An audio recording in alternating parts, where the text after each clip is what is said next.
ไตรคือพระพุทธพระธรรมพระสงฆ์คุณพระพุทธที่สูงล้ำคุณพระธรรมที่สูงส่งคุณพระสงฆ์ที่สูงเลิศอันก่อเกิดเป็นพระรัตนตรัยก็ถวายความเคารพนอบนบครูบาอาจารย์พระเถรานุเถระทุกรูปทุกตนขอเจริญพรปออกไม่ออกนักศีลนักบุญศรัทธาญาติโยมที่กำลังรับฟังรายการธรรมะเพื่อสืบสานและเพิ่มแรงบันดาลใจจากวัดชัยสถานตั้งรายการธรรมะเพื่อสืบสานและเพิ่มแรงบันดาลใจจากวัดชัยสถานซึ่งมีท่านอาจารย์พระครูประภัสชัยคุณเจ้าคณะตำบลสันปุเลยเขต2เจ้าวาดชัยสถานหรือว่าป่าเศร้าน้อยพร้อมกระผมอาตมาภาพพระครูสิริอมราภิรัตน์วัดอมรารามสันเชิงดอยสะเก็ดเชียงใหม่ได้เป็นผู้ดำเนินรายการนำธรรมะมงคลมาฝากกับท่านผู้ฟังทุกวันพุธประจำวันพุธเวลาบ่ายโมงถึง3 โมงเป็นประมาณ2 ชั่วโมงฟังธรรมะอิ่มเต็มกับรายการธรรมะเพื่อสืบสานและเพิ่มแรงบันดาลใจทางรายการก็ได้รับความอนุเคราะห์จากท่านพระครูสมุวิสุวัตรวรจิตโจเป็นนายสถานีวิทยุคลื่นเพื่อศึกษาพระพุทธศาสนาและวัฒนธรรมวัดฝ่ายหินที่คลื่น 104.5 เมกะเฮิรตซ์ทางท่านผู้ฟังสามารถรับฟังได้เปิดคลื่นไปที่ 104.5 เมกะเฮิรตซ์จะได้รับฟังรายการธรรมะเพื่อสืบสานและเพิ่มแรงบันดาลใจจากวัดชัยสถานประจำวันพุธซึ่งสถานีนี้ก็มีรายการธรรมะรายการดีๆนักหลายศรัทธาก็เลือกฟังได้แต่หากจะฟังรายการธรรมะเพื่อสืบสานและเพิ่มแรงบันดาลใจจากวัดชัยสถานคือวัดป่าเศร้าน้อย ก็รับฟังได้ช่วงบ่ายโมงถึง3 โมงหรือว่า 13 นาฬิกาถึง 15 นาฬิกาต่างรายการก็มีความยินดีที่นำสิ่งดีมาฝากกับท่านผู้ฟังทุกท่านทุกคนคือนำธรรมะมงคลมาฝากวันนี้วันพุธที่30 กรกฎาคม 2568ซึ่งเป็นวันใกล้สิ้นเดือนแล้ววันก็จะสิ้นเดือนกรกฎาคมเข้าสู่เดือนสิงหาวันเวลาก็ผ่านไปนะรวดเร็วบางครั้งเอาว่าจะทำมันยังก็ทำบ่ทันก็มีหลายสิ่งหลายอันซึ่งเป็นธรรมชาติของการเวลาบ่รอไผรถมือเรือไฟก็ไปตามเวลาชักช้าและอืดอาดก็จะพลาดเสียเวลาอนิจจาเราช้าไปถ้าหากว่าทำการทำงานซึ่งเป็น วันเวลาที่จัดสรรมาโดยธรรมชาติก็วันนี้ก็มากับบรรยากาศที่มีแดดมีเมฆก็คงจะมีฟ้าฝนในช่วงเย็นๆหรือว่าในช่วงเมื่อคืนฟ้าฝนบางที่บางแห่งก็มาเกินปริมาตรเกินขอบเขตทำให้น้ำท่วมหลายที่หลายแห่งเช่นนาที่น่านก็ดีจังหวัดเชียงรายก็ดีหรือมีหลายที่แม้แต่เชียงใหม่ของเราก็มีบางที่น้ำท่วมน้ำขังสถานที่อยู่อาศัยทำให้เดือดร้อนกันก็ทางรายการก็ขอเอาใจช่วยให้กำลังใจกับประสบภัยอุทกภัยกันทุกท่านทุกคนบางที่บางแห่งหน่วยราชการแม้แต่คณะสงฆ์ก็อ่านอกอ่านใจก็รวบรวมอาหารแห้งก็ดีสิ่งที่จะเป็นบรรเทาความทุกข์ของศรัทธาที่ประสบปัญหาน้ำท่วมอุทกภัยก็บาง ส่วนก็ได้รวบรวมกันช่วยกันบางคนก็โอนสตางค์ไปช่วยน้ำท่วมกันก็ในส่วนนี้ทางรายการก็อนุโมทนาสาธุกับศรัทธาผู้ใจบุญใจกุศลที่หันความทุกข์ของคนอื่นเป็นการแบ่งเบาบรรเทาความทุกข์ให้แก่กันถือว่าเป็นการแสดงออกถึงน้ำใจของคนไทยเฮาช่วยกันโดยเฉพาะเดี๋ยวนี้ก็มีสถานการณ์ทางชายแดนมีการกระทบกระทั่งปะทะกันทำให้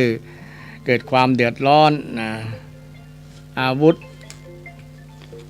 กระสุน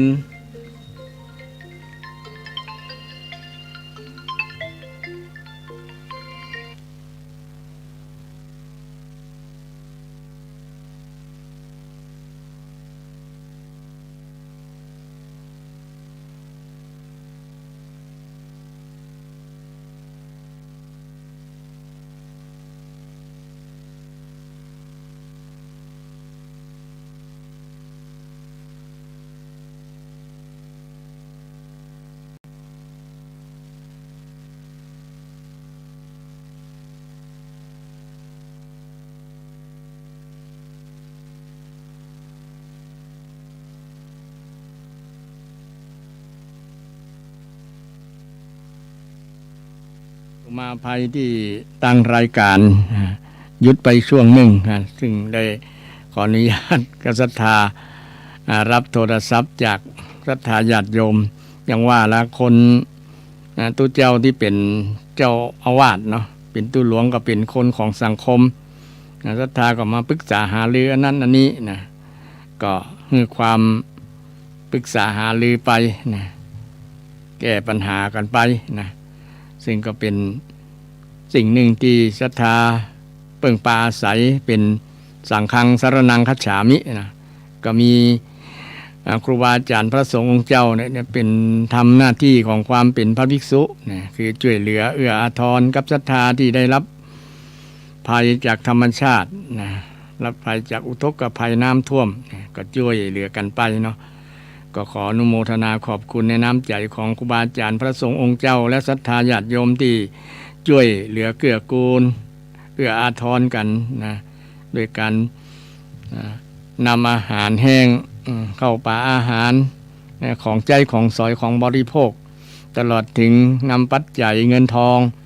ไปช่วยคนประสบภัยในครั้งนี้ประสบภัยน้ำท่วมของต่างจังหวัดน่านเป็นของคาดงบคาดปริมาณในการสูญเสียในน้ำท่วมครั้งนี้หลายพันล้านหลายพันล้านบ่ต่ำกว่า 2,000 ล้านเปิ้นว่าหั่นซึ่งก็เป็นการสูญเสียที่ยิ่งใหญ่บางคนเสียชีวิตก็มีถูกน้ำพัดน้ำจมน้ำท่วมจนถึงเสียชีวิตก็มีก็ขอกำลังใจกับครอบครัวคนที่สูญเสียคนเป็นที่รักกันเนาะในฐานะเราเป็นเพื่อนร่วมชาติร่วมเกิดแก่เจ็บตายก็เอื้ออาทรต่อกันมีน้ำใจมีเมตตามีกรุณาต่อกันนี่ก็เป็นสิ่งที่งดงามเป็นน้ำใจศรัทธาที่ช่วยเหลือเกื้อกูลก็เรียนเชิญเจริญพรภายอยากที่จะช่วยกันเนาะที่มีกำลังทรัพย์กำลังที่พอจะแบ่งปันกันได้นะก็ช่วยกันไปเนาะตามห้องว่า เปื้อนร่วมโลกเปื้อนร่วมเกิดแก่เจ็บตายยามมีภัยมีทุกข์มีปัญหาก็ช่วยแก้กันไปเนาะแบ่งเบากันถึงว่าช่วยบ่รักบ่ร้ายก็เพียงเป็นแสดงออกถึงความน้ำใจก็ถือว่าเป็นเรื่องที่ดีเป็นเรื่องที่น่าชื่นชมยินดีแล้ว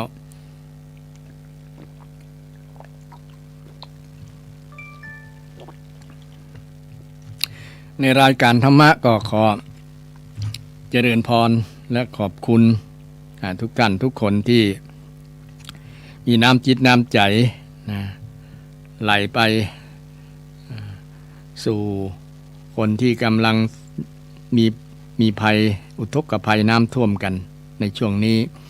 และมีภัยอีกอย่างหนึ่งก็คือมีภัยจากบ้านใกล้เรือนเคียงกันเขมรกับไทย มีการปะทะกันมีการเกิดความสูญเสียชีวิตสูญเสียทรัพย์สินเงินทองก็เกิดขึ้นกับทั้งสองฝ่ายทั้งสองฝ่ายไทยโดยฝ่ายเฮาโดยก็โดยเฉพาะประเทศไทยของเฮาก็มีน้ำใจกันช่วยกันบางคนหันในสื่อในทีวีมีแม่หนึ่งเปิ้นเอ็นดูสงสารคนที่ต้องอพยพมาอยู่ที่ไกลลูกศุนไกลลูกปืนไกลอาวุธที่มันจะมาถึงเนาะหลายจุดหลายศูนย์ด้วยกันที่อพยพมาแต่ทางหน่วยภาครัฐก็ดีภาคประชาชนก็ดีจะมีน้ำใจช่วยกันไปให้กำลังใจนำอาหารนำเครื่องนุ่งห่มบริโภคอุปโภคต่างๆไปให้กับ ต่างประชาชนตลอดถึงกำลังใจกับทหารที่ทำหน้าที่ปกป้องประเทศชาติปกป้องอธิปไตยที่เป็นของไทยก็ต้อง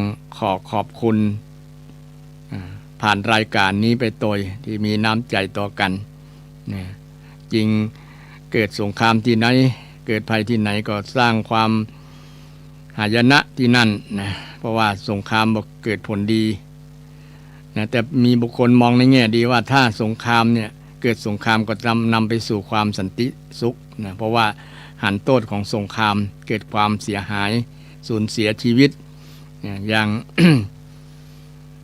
เสียบุคคลเสียหัวหน้าครอบครัว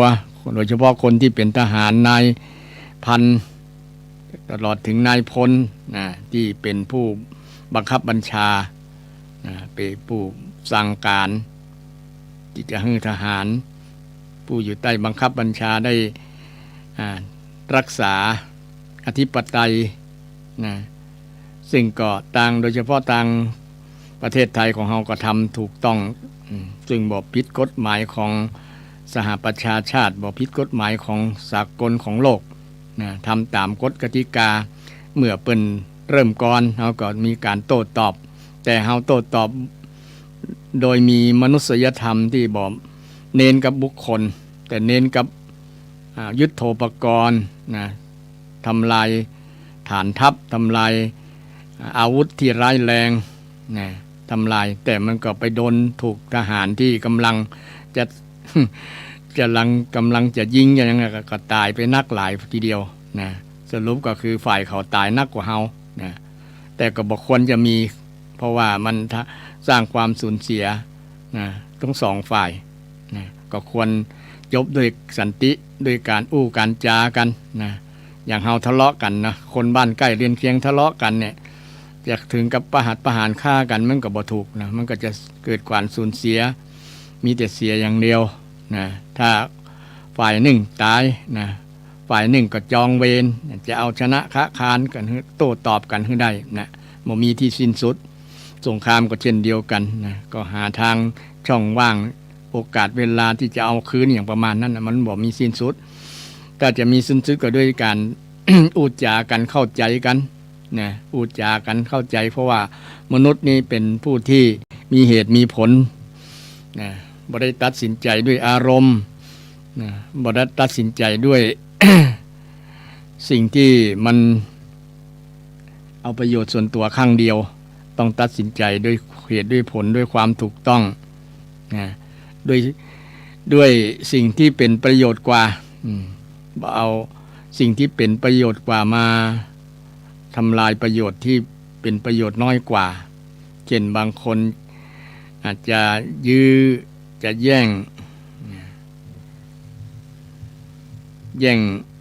แผ่นดินกันเนี่ยจริงแผ่นดินมันมีค่าน้อยกว่าชีวิตคนนี่มีค่ากว่าชีวิตคนมีค่ากว่าแผ่นดินก็หมายถึงทรัพย์สินอย่างทรัพย์สินเงินทองของเฮาที่อยู่ในที่เฮาคิดว่าเป็นของเฮาเป็นสมบัติของเฮาเนี่ยจริงๆมันก็ยังมีความสำคัญกว่าชีวิตถ้าชีวิตเฮาบ่มีแล้วก็บ่มีประโยชน์หยังเงินทองฉะนั้นชีวิตยังเป็นสิ่งสำคัญกว่าที่สุดในบรรดาทรัพย์สินเงินทองทั้งหลายทรัพย์สินเป็นของมีค่ากว่าถ้า ชีวิตหมดแล้วทรัพย์สินก็บ่มีค่าความหมายอย่างนะเพราะว่ามันเป็นสมบัติของชาติเป็นสมบัติของโลกนะบอกว่าเป็นของภัยแล้วมันบ่มีของภัยแล้วนะมันเป็นของประจำโลกนะประจำแผ่นดินเนี่ยนะแต่สมมุติกันเลยเกิดว่าอันนี้ของกูอันนั้นของมึงนะแย่งกันนะถ้ามันมีจิตใหญ่พัฒนาถึงขั้นนี้แล้วก็คงจะบอกให้ความสำคัญเท่ากับชีวิตนี้ไปให้ความสำคัญนักกว่าชีวิตก็เลยมีการประหัตประหารกันฆ่ากันอย่างคนเราทะเลาะเบาแวงกันนะเรื่องผลประโยชน์เรื่องทรัพย์สินเงินทองพี่น้องกันบางครั้งก็ทะเลาะกันเรื่องนี้เรื่องเงินเรื่องทองบอกมองหันว่าชีวิตนี่เป็นสิ่งสำคัญกว่าเงินทองนะเงินทองเป็นของนอกกายหาได้เฮาบ่ตายหาได้นะยังหาได้แต่ชีวิตเนี่ยหาบ่ได้แล้วหรอมันก็หมดจบแล้วนี่ไปซื้อที่ไหน บ่มีอะไรบ่มีหงยาที่ไหนนะมีชีวิตต่อชีวิตได้ฉะนั้นแต่มองลักษณะความเป็นประโยชน์นะสิ่งเนี่ยก็จะบ่เกิดการทะเลาะเบาะแว้งกันเริ่มตั้งแต่สถาบันเล็กๆก็คือครอบครัวเนี่ยเนาะนะครอบครัวแล้วไหนทะเลาะกันนะยิ่งคนในครอบครัวทะเลาะกันเนี่ยยิ่งเป็นภาพลักษณ์ที่บ่งามเลย ขนาดคนในครอบครัวยังทะเลาะกันนะอย่าป่วยกล่าวไปย้ายถึงคนอื่นเนาะครอบครัวอื่นฉะนั้นต้องฮักในคนในครอบครัวก่อนฮักตัวเฮาก่อนนะถึงจะเผื่อพาย้ายบุญถึงคนอื่นนะถ้าเฮามีความรู้สึกว่าเฮาชีวิตของเฮาเป็นที่ฮักเฮานะคนอื่นก็คงฮักชีวิตเหมือนกันเป็นนั่นนะก็จะได้หันอกหันใจกันว่าทุกคนฮักชีวิตทุกคนฮักทรัพย์สินเงินทองนะมันก็จะบ่ละเมิดซึ่งกันและกันนะก็อยู่กันด้วยสันติสุขนะทำมาหากินอย่างสันติสุขมีความสุขนะในการดำเนินชีวิตแต่นี่มันเป็นนึกถึงผลประโยชน์เอาผลประโยชน์มาเป็นเงื่อนไขก็เลยทำให้เกิดความขัดแย้งทะเลาะวิวาทจนถึงการปะทะวิวาทตลอดถึงสงครามเกิดสงครามได้เพราะว่าไปลู่กันนี่แหละลู่กันแย่งที่ดินกันอยู่แย่งอาชีพกันทำมาหากินแย่งถิ่นกันอยู่แย่งคู่กันพิศวาสแย่งอำนาจกันครองเนี่ยซึ่งเป็นการแย่งการลู่นะการแย่งกันนะโดยที่บ่นึกถึงคุณธรรมความดีงามนะการแบ่งปันกันเนี่ยบ่นึกถึงส่วนนี้เอื้อเฟื้อเผื่อแผ่กันบ่นึกถึงส่วนนี้ก็เลยทำให้เกิดปัญหาต่างๆนะเมื่อเกิดปัญหาแล้วคนไทยก็บ่ละทิ้งกันนะฮักสมัครสมานสามัคคีกันยามมีภัยนะอย่างเป็นที่ห้องเพลงว่าเพลงไทยเนาะเพลงชาติไทยนะ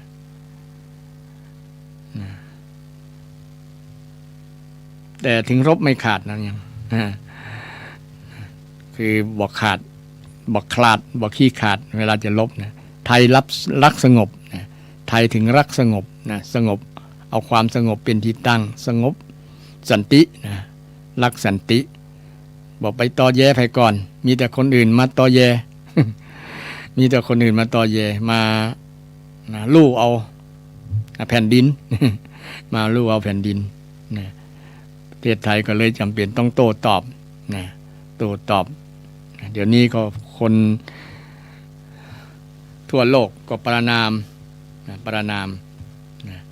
เขาก็เดี๋ยวนี้มีสื่อมีอย่างหันก็เป็นผู้ที่มีตาทิพย์กันเกือบทั้งนั้นนะตาทิพย์หันเกิดที่ประเทศไทยก็ปุ้นไปซดออกทั่วโลกเลยคนอื่นๆเพื่อนก็หันว่าไผ่เนี่ยจะได้เนาะนะมันเป็นรักเป็นฐานที่ให้คนได้หันได้วิพากษ์วิจารณ์ได้ว่าไผ่ผิดไผ่ถูกไผ่ทำก่อนไผ่ทำที่หลังนะทำไผ่ละเมิดกฎหมายนะที่วันก่อนวันที่18ก็มีการตกลงกันว่ายุดยิงแต่ก็มีบางคนละเมิดเนี่ยไอ้คนละเมิดนี่บ่เคารพกฎกติกาก็เป็นว่าถ้าภาษากับเมืองเขาหมู่นั้นวอกนะ เหลี่ยมจัดนะเหลี่ยมจัดนะก็ต้องถูกประนามคนเหลี่ยมจัดนะต้องมา ถูกประณามมาวิจารณ์กันนะคนบดีเนาะแต่บ่ได้ใส่ร้ายเพิ่นนะแต่ว่าต้องถูกประณามว่าการกระทำนี้บ่ถูกบ่ต้องนะบ่ได้อาฆาตพยาบาทปองร้ายแต่ว่าการประณามนี่คือบอกว่าอันทำสิ่งนี้บ่ถูกบ่ต้องเน้อนี่อย่างตุเจ้าเพิ่นมีหน้าที่บอกว่าอันการทำบาปเนี่ยมันบ่ถูกบ่ต้องศรัทธาก็ต้องฟังเพราะว่าเป็นคำสอนพระพุทธเจ้าไผทำบาปทำกรรมคนนั้นก็ได้รับกรรมนะกรรมบ่หนีไปไหนกรรมเวรกรรมวิบากกรรมเนี่ยบ่หนีไปไหนต้องมาสักวันหนึ่งนะตัวมาได้เดี๋ยวนี้ยิ่งกรรมติดจรวดนะผลกรรมวิบากกรรมเนี่ยติดจรวดบ่อยนะได้หันในชาตินี้แหละบ่ต้องรอชาติไหนละนะ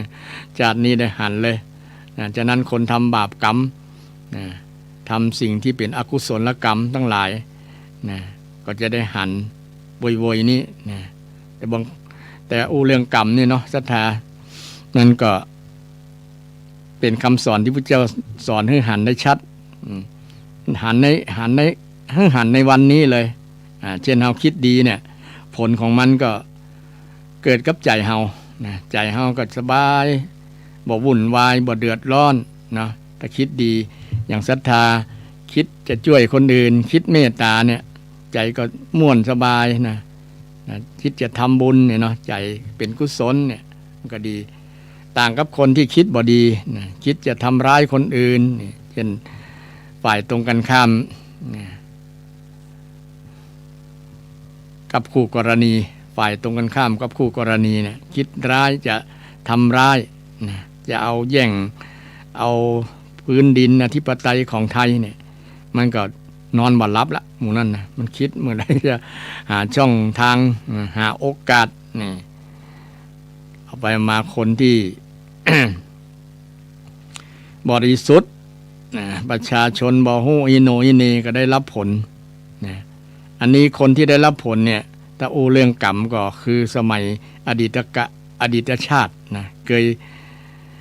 สร้างกรรมร่วมไว้ก็เลย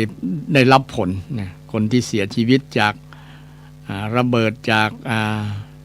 กระสุนปืนใหญ่ทั้งหลายที่เข้ามาในดินแดนแผ่นดินไทยนะก็ได้รับความเสียหายได้รับผลกระทบสูญเสียชีวิตหลายๆท่านหลายคน10 กว่าคนนะที่เสียชีวิตไปก็เป็นผลกระทบกับครอบครัวถ้าคนที่เสียชีวิตนั้นเป็นพ่อเป็นแม่นะลูกเต้าก็จะกำพร้านะลูกเต้าก็จะว่าเวหาขาดที่เปิ่งนะถ้าเป็นหมู่ทหารนะสำหายเนาะบางคนนี่พ่อแม่ก็ได้เปิ่งลูกที่เป็นทหารทำหน้าที่รักษาดินแดนปกปักรักษาอธิปไตยแต่เกิดผิดพลาดถูกลูกปืนจากฝ่ายตรงข้ามเสียชีวิตไปด้วยหน้าที่ตายด้วยหน้าที่เป็นเกียรติภูมิบางคนพ่อแม่ไปสัมภาษณ์ว่าถึงแม้จะสูญเสียคนเป็นที่ฮักเสียลูกเสียหลานไปก็ภูมิใจที่ลูกหลานได้ทำหน้าที่ของความเป็นพลเมืองเป็นทหารที่ทำหน้าที่ตายในสมรภูมิในสนามรบเนี่ยมีความภาคภูมิใจที่ปกป้องอธิปไตยให้กับชาวไทยเฮาประมาณนั้นฟังแล้วก็ปลื้มใจแทนว่าพ่อแม่เปิ้นก็มีจิตเสียสละพลีชีพนะหันลูกหันหลานพี่ชีพก็ภูมิใจถึงจะเสียใจซึ่งจะเสียดายก็ตามนะแต่พ่อแม่บางคนก็ยังภาคภูมิใจแล้วก็มี คนหลายๆที่จะต้องได้พึ่งพาอาศัยกับทหารคนเดียวเนาะครอบครัวใหญ่ก็มีบางคนมีลูกกำลังน้อยๆอยู่นะภรรยากำลังอยู่ในโรงพยาบาลนะก็ยังอยู่ในช่วงคลอดใหม่ๆอยู่ก็สูญเสียสามีเป็นสุดที่รักแล้วที่ไปทำการทำงานนี่ก็สร้างความเสียก็จะ ผลกระทบกับครอบครัวอย่างเต็มๆได้เดียวนะเนี่ยโดยส่วนต่างภาคส่วนของเขาเนี่ยเขาบ่นึกถึงคำนึงถึงส่วนนี้เนาะนะจะเอาจุดที่เป็นคนศูนย์รวมนะชุมชนนะชุมชนอยู่ไหนมันก็หันไปก็บอกปืนไปที่หันนะมันบ่นึกบ่ฝันว่าเป็นถ้าบ่นึกว่าถ้ามันนึกว่าเป็นลูกเป็นหลานมันจะมีความรู้สึกอย่างไรเนาะบ่นึกถึงส่วนนี้เพราะว่ามันจะเอานะมันจะฆ่าอย่างเดียวนะศรัทธาคงได้ยินเพลงสายันสัญญา อันที่ว่าไอ้หลานพญาละแวกเนี่ยมันแหกรั้วเข้าในเห็นฆ่าคนไทยมันหยามน้ำใจพ่อกูเนี่ยพ่อกูก็คือพระนเรศวรมหาราชเนี่ยเคยเอาเลือดล้างพระบาทประวัติศาสตร์ยังจารึกไว้ไอ้ลูกหลานพญาละแวกมันเริ่มแหกรั้วมาเห็นละเนี่ยถ้าแบบนี้ศรัทธาก็อย่าไปตั้งวางจิตวางใจไปจังหรือว่าไปโคดนะถ้าโคดเขามันก็จะทำให้จิตใจเฮาบ่ม่วนเป็นบาปเป็นกรรมนะ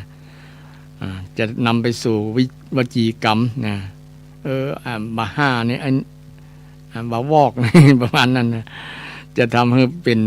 แปดเปื้อนวจีกรรมเฮาแปดเปื้อนจิตใจเฮาบ่ได้เฮาก็เพียงแผ่เมตตาให้กับคนที่นะที่เสียสละแผ่กรุณาคือนำจิตใจไปช่วยให้กำลังใจนะเอาอาหารบริโภคอุปโภคทั้งหลายไปช่วยนะในส่วนนี้ก็ถือว่าเฮาวางใจอย่างถูกถ้าสมมุติว่ามันมาหรือว่าเฮาได้รับผลกระทบนะลูกหลานเฮาตายนะเฮาจะแจ้งเฮาจะวางจิตใจจะได้ก็ถือว่า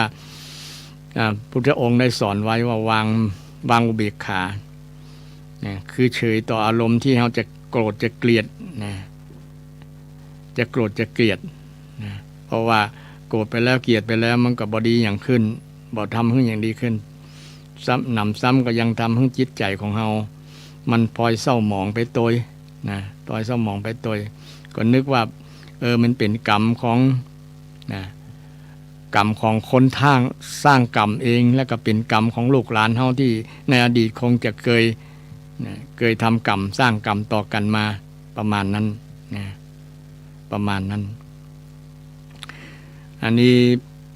เป็นเรื่องเป็นราวเกี่ยวกับสถานการณ์ปัจจุบันนะทำให้เกิดภัย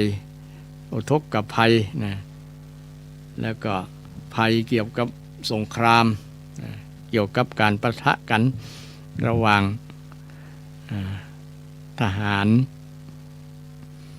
ทั้งสองฝ่ายทั้งประเทศไทยประเทศเขมรกัมพูชาเนี่ยนะ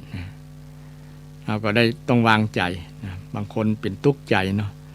ทุกข์ใจเกี่ยวกับเรื่องนี้ฟังข่าวเมื่อใดก็มีกับเรื่องทหารฆ่ากันนะยิงกันเนี่ยบางคนเชียร์นักก็อยากจะให้ทั้งนั้นตายทั้งนักจะได้สะใจอย่างเป็นต้นนะถ้าวางใจแบบนี้ก็ทำให้ใจเศร้าหมองใจเฮาเศร้าหมองเฮาต้องวางใจจะได้ไปช่วยลูกช่วยหลานที่เป็นทหารที่ไปป้องกันอธิปไตยป้องกันแผ่นดินไทยเฮาก็แผ่เมตตาแผ่กรุณาไปนะถ้าช่วยเฮาก็ช่วยได้ประมาณนั้นนะเพราะว่าอย่างต่างภาคเหนือเฮาก็อยู่ไกลเนาะอยู่ไกลแต่สามารถส่งใจไปได้ถ้าเฮาดูข่าวดูทีวีดูสื่อต่างๆที่มันเกิดขึ้นนะถ้าเราอยากจะเจริญธรรมนะเจริญธรรมคือแผ่เมตตาไปนะแผ่ความปรารถนาดีไปให้สัตว์ทั้งหลายอย่าเบียดเบียนกันเด้อนะสัพเพสัตตาสัตว์ทั้งหลายที่เป็นเพื่อนร่วมเกิดแก่เจ็บตายด้วยกันทั้งหมดทั้งสิ้นทั้งทั่วโลกนี่แหละอย่าได้เบียดเบียนกันเลยนะแผ่เมตตาแบบนี้นะอย่าได้มีความทุกข์เน้อนะนี่แผ่เมตตายังกรรมแผ่เมตตาของชาวล้านนาเนาะญาสัพเพญาตกาญาติทั้งหลายอย่าได้เป็นพ้นจากทุกข์เน้อทุกขาปมุญจตุเนี่ยปมุญจันตุ ปมุตจันตุนะปมุตนะแปลว่าจงพ้นนะจงพ้นจากทุกข์นะพ้นจากทุกข์เน้อนะพ้นจากทุกข์เน้อนี่คือเป็นคำสร้อยท้ายนะของความปรารถนาดีของชาวล้านนาเน้อนี่มีใจส่งอย่ามีเวรแก่กันและกันอย่ามีความทุกข์กายทุกข์ใจเน้อเนี่ยคนไทยเขาสอนเรื่องความเมตตาเป็นหลักเนาะฉะนั้นเมื่อมีภัยมีอย่างต่างๆก็แผ่เมตตากันนะวางจิตวางใจปรารถนาดีต่อกันเมตตาคือความปรารถนาดีต่อกันนะจิตใจเขาจะได้ร่มเย็นนะในตัวเฮาในครอบครัวเฮาเนี่ยถ้ามีเมตตานักๆเนี่ยมันก็อยู่เย็นเป็นสุขเนาะมีแต่ความปรารถนาดีต่อกันสามีภรรยามีความปรารถนาดีต่อกันเนี่ยจะทำให้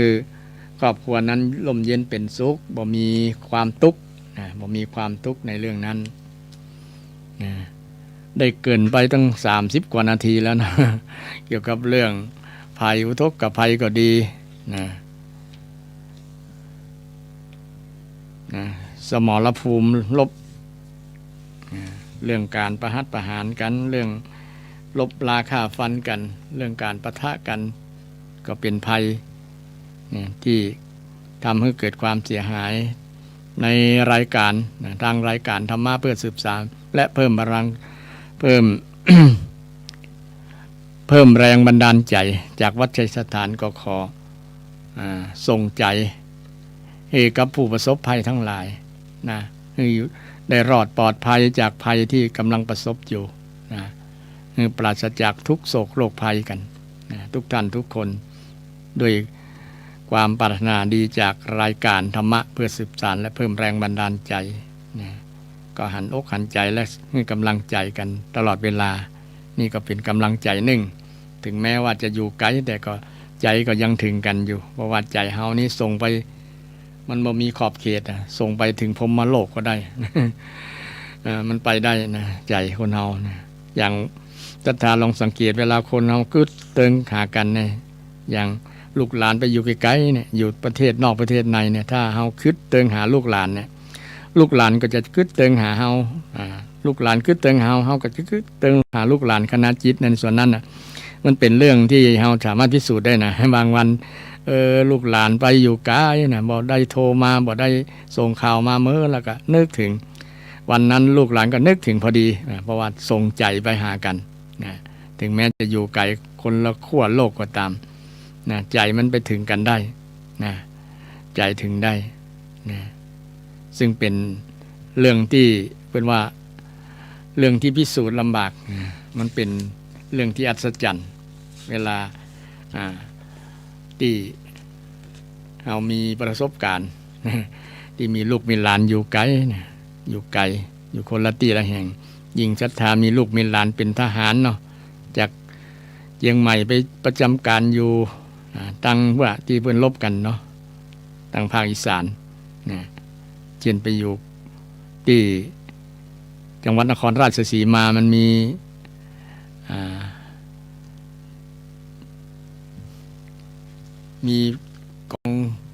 กองร้อยกองพันอยู่ที่นั่นนะมี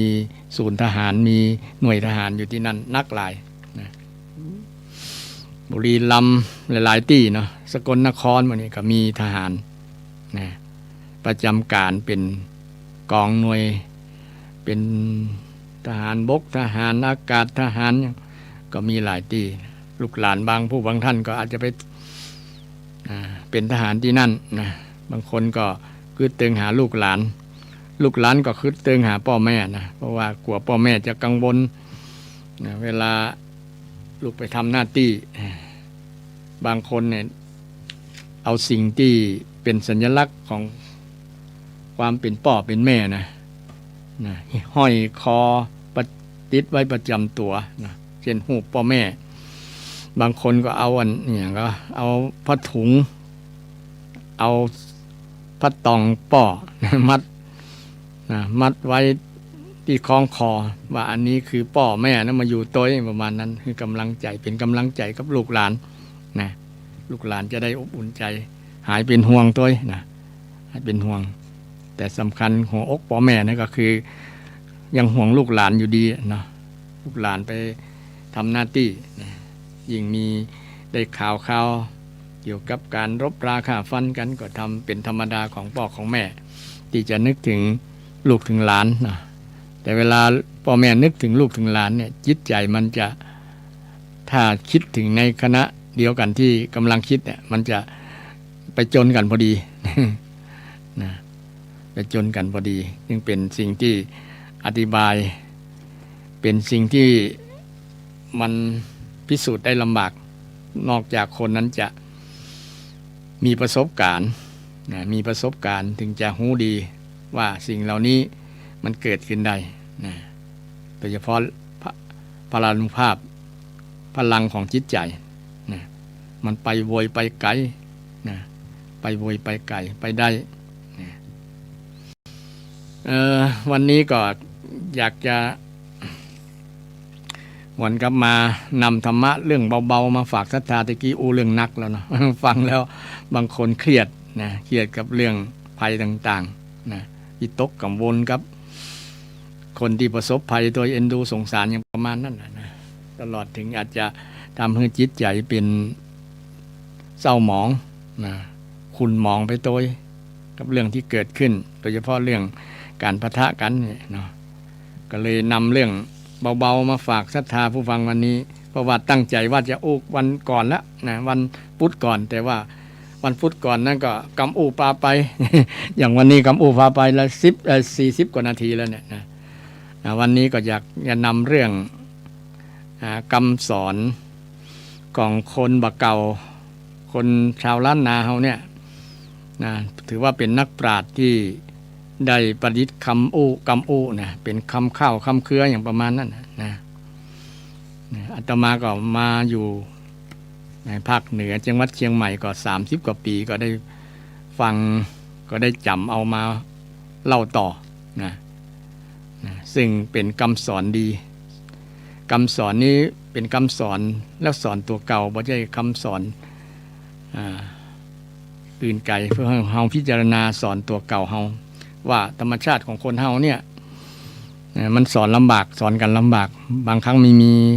อีโก้มีตัวกูของกูเนี่ยนะมีทิฏฐิมานะ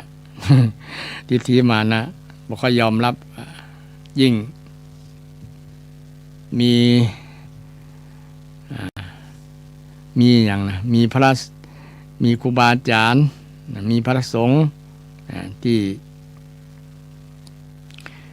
มีการศึกษาที่บ่สูงบ่หยังบางคนก็ขาดความเชื่อมั่นว่าตัวเจ้าตัวนี้มีความรู้หยังนะจบป .4 จะมาสอนธรรมะธรรมโมอย่างบางคนก็มีความรู้สึกแบบนี้ก็มีเนาะก็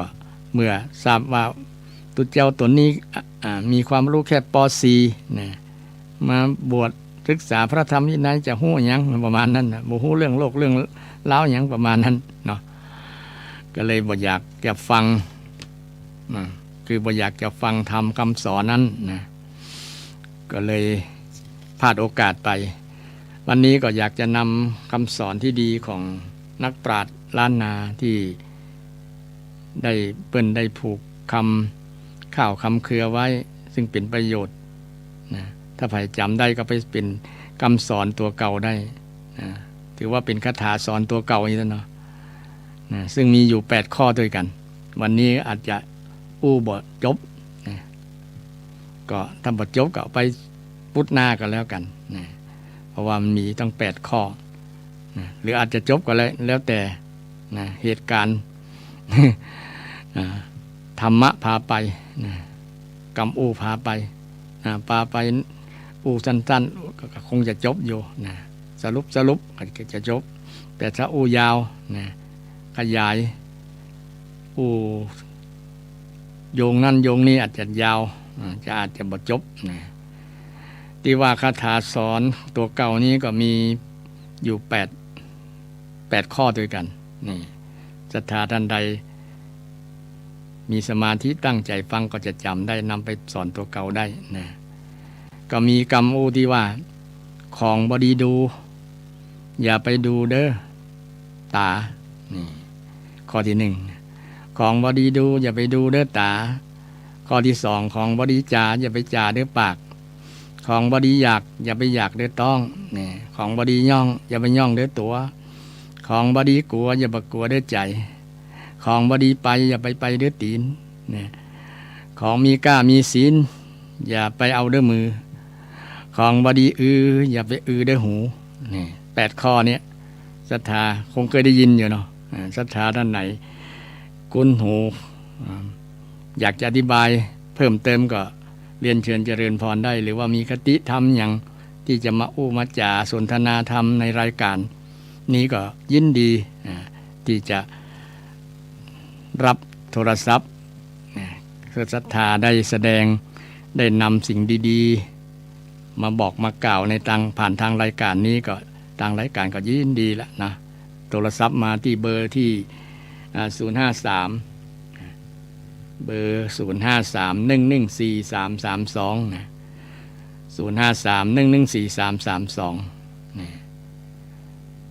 วันนี้นำธรรมะเกี่ยวกับเรื่องคำสอนคำคมของท้าวล้านนานักปราชญ์ล้านนาที่ได้เคยอู้ไว้เคยผูกไปให้เฮาท่านทั้งหลายได้นำไปพิจารณาไปสอนตัวเก่าข้อที่1ที่ว่าของบดีดูอย่าไปดูเด้อตาเนี่ยนะของบดีดูอย่าไปดูเด้อตาอันอย่างบ้องที่ของบดีศรัทธาก็คงจะมีภูมิธรรมที่วิจารณญาณพิจารณญาณได้ด้วยจิตของตัวเก่าว่าอันอย่างเปิงควรที่จะดูอันอย่างเปิงควรที่จะบ่ดูของบดีดูเนี่ยในความหมายนี้อาตมาจะตีความหมายในฐานะเข้าใจเอาตัวเก่าก่อนว่าคือไปดูไปจับผิดคนอื่นไปมองจุดด้อยจุดนั่นคนอื่นเนี่ยมันจะเป็นปัญหานี่ของบดีดูไปดูถูกดูแควนหมดเนี่ยนะของบดีดูนะไปจับผิดคนอื่นนะจับนั่นก็คนนั้นก็ผิดอันนี้ก็ผิดอันนั้นก็บ่ดีอันนี้ก็บ่ดีเนี่ยพอแล้วนั่นนี่มันเป็นสิ่งที่เป็นน้องของบดีดูนะบางครั้งมันก็ดีอยู่นะในทัศนะของเงินแต่ว่าในทัศนะของคนนั้นนะมันจะทำให้เกิดปัญหาเกิดปัญหาเช่นไปจับผิดคนก็บ่มองว่าคนเฮาเนี่ยมันมีทั้งดีทั้งชั่วในตัวคนเฮาเนาะไปจับผิดกับคนนั้นอย่างเดียวบางครั้งหาช่องว่างจับผิดจะได้ไปโจมตีไปใส่ร้ายเปิ้นว่าคนนี้โอ้มันบ่ดีอันนั้นก็บ่ดีอันนี้ก็บ่ดีถ้าพอให้หันถ้าพอจริงๆแล้วคนมีทั้งดีบ่ดีอยู่ในตัวแล้วนะแต่ส่วนมากคนจะพอกันที่จุดด้อยจุดดำอุปมาประไมยเหมือนผ้าขาวๆนี่เนาะผ้าขาวผืนจัดใหญ่แล้วแต่ว่ามันจะมีจุดดำๆอยู่จุดหนึ่งคนส่วนหลาย100 คนเนี่ยจะหันจุดดำก่อนอื่นละบ่พอจุดที่มันขาวนะส่วนที่มันขาวเนี่ยมันนักกว่าส่วนที่ดำคนเฮาเหมือนกันเนี่ยความดีเนี่ยนักกว่าความชั่วนะท่านผู้ฟังทั้งหลายแต่คนส่วนหนึ่งเนี่ยไปพอไปของที่บดีเลยว่าของบดีอย่าไปดูด้วยตานะตานี่พอแล้วเพราะว่าตาหันเกิดตัณหาเกิดความอยากบางอย่างเนี่ยมันเกิดหันแล้วมันอยากจะได้มาเป็นเจ้าของเนี่ยของนั้นก็เป็นโทษกับตัวเก่าสร้างให้เกิดกิเลสเช่นหั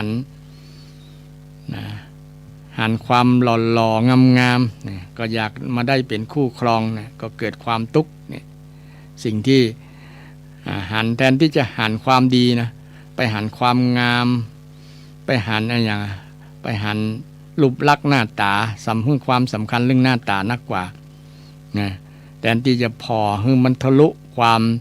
สวยงามความหล่อความงามของผู้หญิงความหล่อของผู้ชายคนที่จะเลือกคู่เนี่ยถ้าต้องจะเลือกคู่แต่ต้องพอทะลุเลยดูให้มันถึงภายในจิตใจว่าจิตใจของเขางามเหมือนหน้าตาก็บางคนหน้าตาหล่อแต่ว่าใจบ่หล่อก็มี ใจก็บ่หล่อก็มีนักบางคนสวยแต่นะสวยงามแม่ยิงเนี่ยนะแต่น้ำใจบ่สวยบ่งามเหมือนรูปร่างหน้าตาเนี่ยก็มีนักนี่เปิ้นคือพอแต่ถึงจิตถึงใจนะสิ่งที่มันเป็นโทษนะที่จะสร้างให้เกิดกิเลสก็บ่ควรพอนะของบ่ดีพอ อย่าไปพอเด้อตาต้องเป็นตาในถึงจะดีนะตาในแต่ตาเนื้อนัยยะคือตาเนื้อเนี่ยตาเนื้อนี่มันพอบ่ถึงเนาะต้องมีตาในพอถึงความดีคนถึงจะนะเป็นการสอนตัวเก่าเฮาจะพออย่างมีทัศนะในเรื่องอย่างก็ตามจะพอคนพอของพอสิ่งต่างๆนะที่มันจะบ่เป็นโทษตัวเก่าเนี่ยนะพอได้เป็นดีเป็นประโยชน์ถ้าพอแล้วมันเกิดโทษเนี่ยก็อย่าไปพอมันเป็นของบดีนะของบดีอย่าไปดีอย่าไปดูเด้อตานะข้อต่อมาข้อที่สองของดีจ๋าอย่าไปจ๋าด้วยปากนี่อย่างมีหลายคนไปตายเพราะกำโอ้นะไปรับไปสัญญากับคนนั้นแล้วทำบ่ได้อย่างที่ว่านะมันก็เป็นค่าตัวเก่าเนาะกำโอ้ค่าตัวเก่านะโอ้บ่มีสัจจะวาจาแล้วเนี่ยกำอูนั้นก็เลยบ่ศักดิ์สิทธิ์นะกำอูเลยนั้นบ่ศักดิ์สิทธิ์ในหลักพุทธศาสนากำอูที่บ่ควรอูเนี่ยพุทธเจ้าบอกว่ามี4อย่างนะ1กำอูที่บ่แท้บ่จริงกำอูที่จุหลอกลวงเนี่ยข้อที่1นะกำอูที่2คือกำอูที่ทำให้คนแตกแยกสามัคคีภาษาพระเพื่อนน้องว่าปิสุนาวาจานะปิสุนาวาจาในกรรมอูที่ทำให้คนแตกแยกกันแตกสามัคคีอย่างคนที่ทำหน้าที่กรรมอูกรรมจานี่ก็คือสื่อทั้งหลายนะสื่อให้คนเข้าใจกันผิดเนี่ยก็เป็นบาปตังกรรมอูนะเป็นการสร้างตราบาปอย่างใหญ่หลวงบางครั้งเนี่ยอูคนฆ่ากันนะอูคนฆ่ากันอย่างนะคนในใกล้บ้านเรือนเคียงของเราเนี่ยนะบางครั้งเราบ่ชอบนะบ่ชอบขี้หน้าอีกเยอะเนาะก็จะใช้มือคนที่3เนี่ยไปเป็นเครื่องมือนะไปอูคนเนี้ยไปว่าไปด่าไปทำร้ายอย่างประมาณนะเข้าข้างคนที่มีเจตนาที่จะอู้ร้ายนะปรารถนาร้ายเนี่ยนะปรารถนาร้ายบ่ปรารถนาดีนะคนที่มีกรรมโอที่ทำให้คนแตกแยกทะเลาะวิวาทกันเนี่ยถ้าในหลักทางพุทธศาสนาที่เป็นบาปใหญ่หลวงเลยก็คือยุให้สงฆ์แตกกันนะเป็นว่าสังฆเพศยุให้สงฆ์แตกกันหมายถึงยุให้คณะนะคณะสงฆ์แปลว่าคณะหรือหมู่เนาะหมู่สองด้านหมู่สองนะก็มีในสมัยหนึ่งเนี่ยในสมัยพุทธกาลนะมีพระสงฆ์พระเทวทัตเนี่ยก็ยุเป็นทำสังฆเพศเนี่ยยุให้คนที่หันตัวเก่าไปตั้งตัวเก่าเนี่ยจุให้คนยุให้พระสงฆ์แตกแยกกันคนที่หันตัวพระพุทธเจ้ากับไปตั้งพระพุทธเจ้าหันตัวพระเทวทัตก็มาทั้งเทวทัตแล้วเป็นแยกเป็น2ฝักของฝ่ายแล้วนะบางคนหันดีตัวโอ้ดีหรอพระเทวทัตเสนอข้อวัดปฏิบัติอย่างเคร่งครัดเนี่ยคนที่เข้าข้างเทวทัตนะจะหันไปตัวเทวทัตนะจะมองพระเจ้าว่าแง่บดีมองในแง่บดีเนี่ยก็มีนะสมัยก่อนเนี่ยเลยเป็นเหตุทำให้แตกแยกกันแตกสามัคคีบ่ลงโบสถ์ตัวกันบ่ฟังปาติโมกข์ตัวกันนะบ่ทำกิจวัตรร่วมกันนะไปคนละติละตังเนี่ยแตกกันแตกสานโมไปนะนี่ก็สร้างกรรมนักคนที่มีความปรารถนาลายุยงเนี่ยพุทธเจ้าบอกว่าอย่าไปอูเนอร์มันบ่ดีกรรมที่จ่าเนี่ยมันบ่ดีกรรมบ่ดีอย่าไปนะกรรมอูกรรมจ่าที่มันบ่ดีอย่าไปอูเด้ออย่าไปจ่าเด้อไปอูเด้อปากเฮาเนี่ยมันมีช่องเดียวแต่มันทำหน้าที่2อย่างนะทำหน้าที่สำคัญด้วยนะ1ก็คือ ต้องรับผ่านการ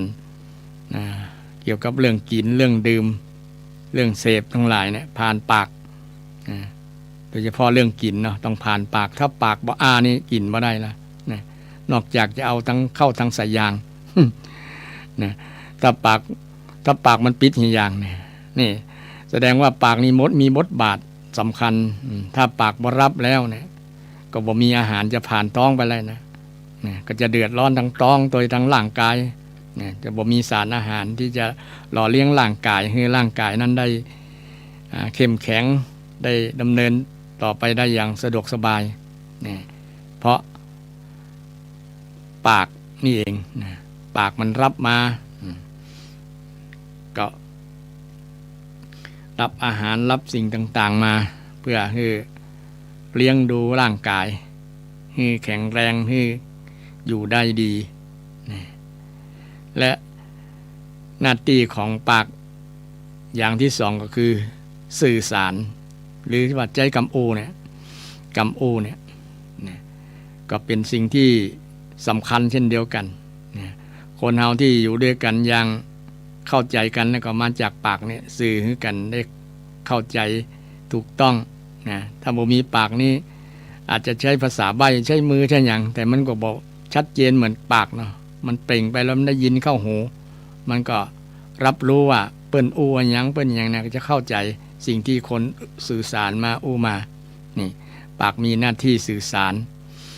ที่สำคัญสื่อสารให้คนแตกแยกกันนะสื่อสารเรื่องให้คนเข้าใจผิดนี่เป็นเรื่องสำคัญทำให้เกิดผลเสียเกิดโทษเกิดความหายนะได้นะบางคนอู้ให้คนห้องให้ก็ได้เนาะนะกำอูคนเนี่ยกำอูให้คนไปฆ่ากันก็ได้นะกำอูให้คนทำความดีก็ได้นะนี่ทำประโยชน์นะกำอูคนทำให้คนบรรลุธรรมอย่างพระพุทธเจ้าเนาะพระองค์ได้แสดงธรรมเนี่ย45 พรรษาเนี่ยสามารถทำให้คนหลายคนในโลกเนี่ยบรรลุธรรมได้เข้าใจธรรมะคำสอนพุทธเจ้าได้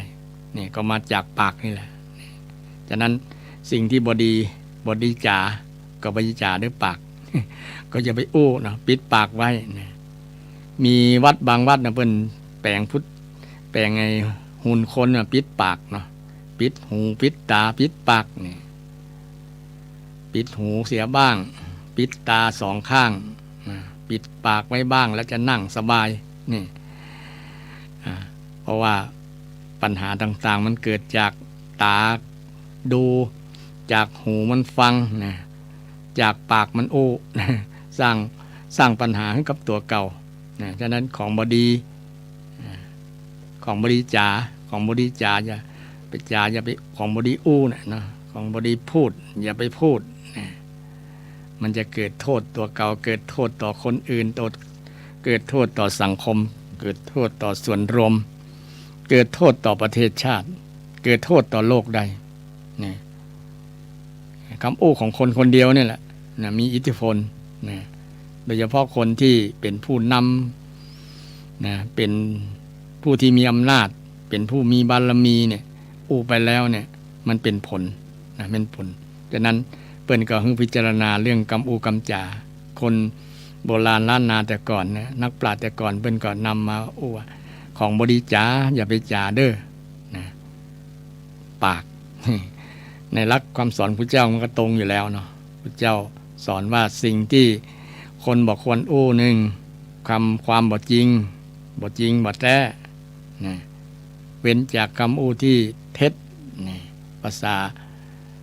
ไทยเขาว่าเท็จนะภาษาบาลีเขาว่ามุสาเว้นจากมุสานะเว้นจากมุสา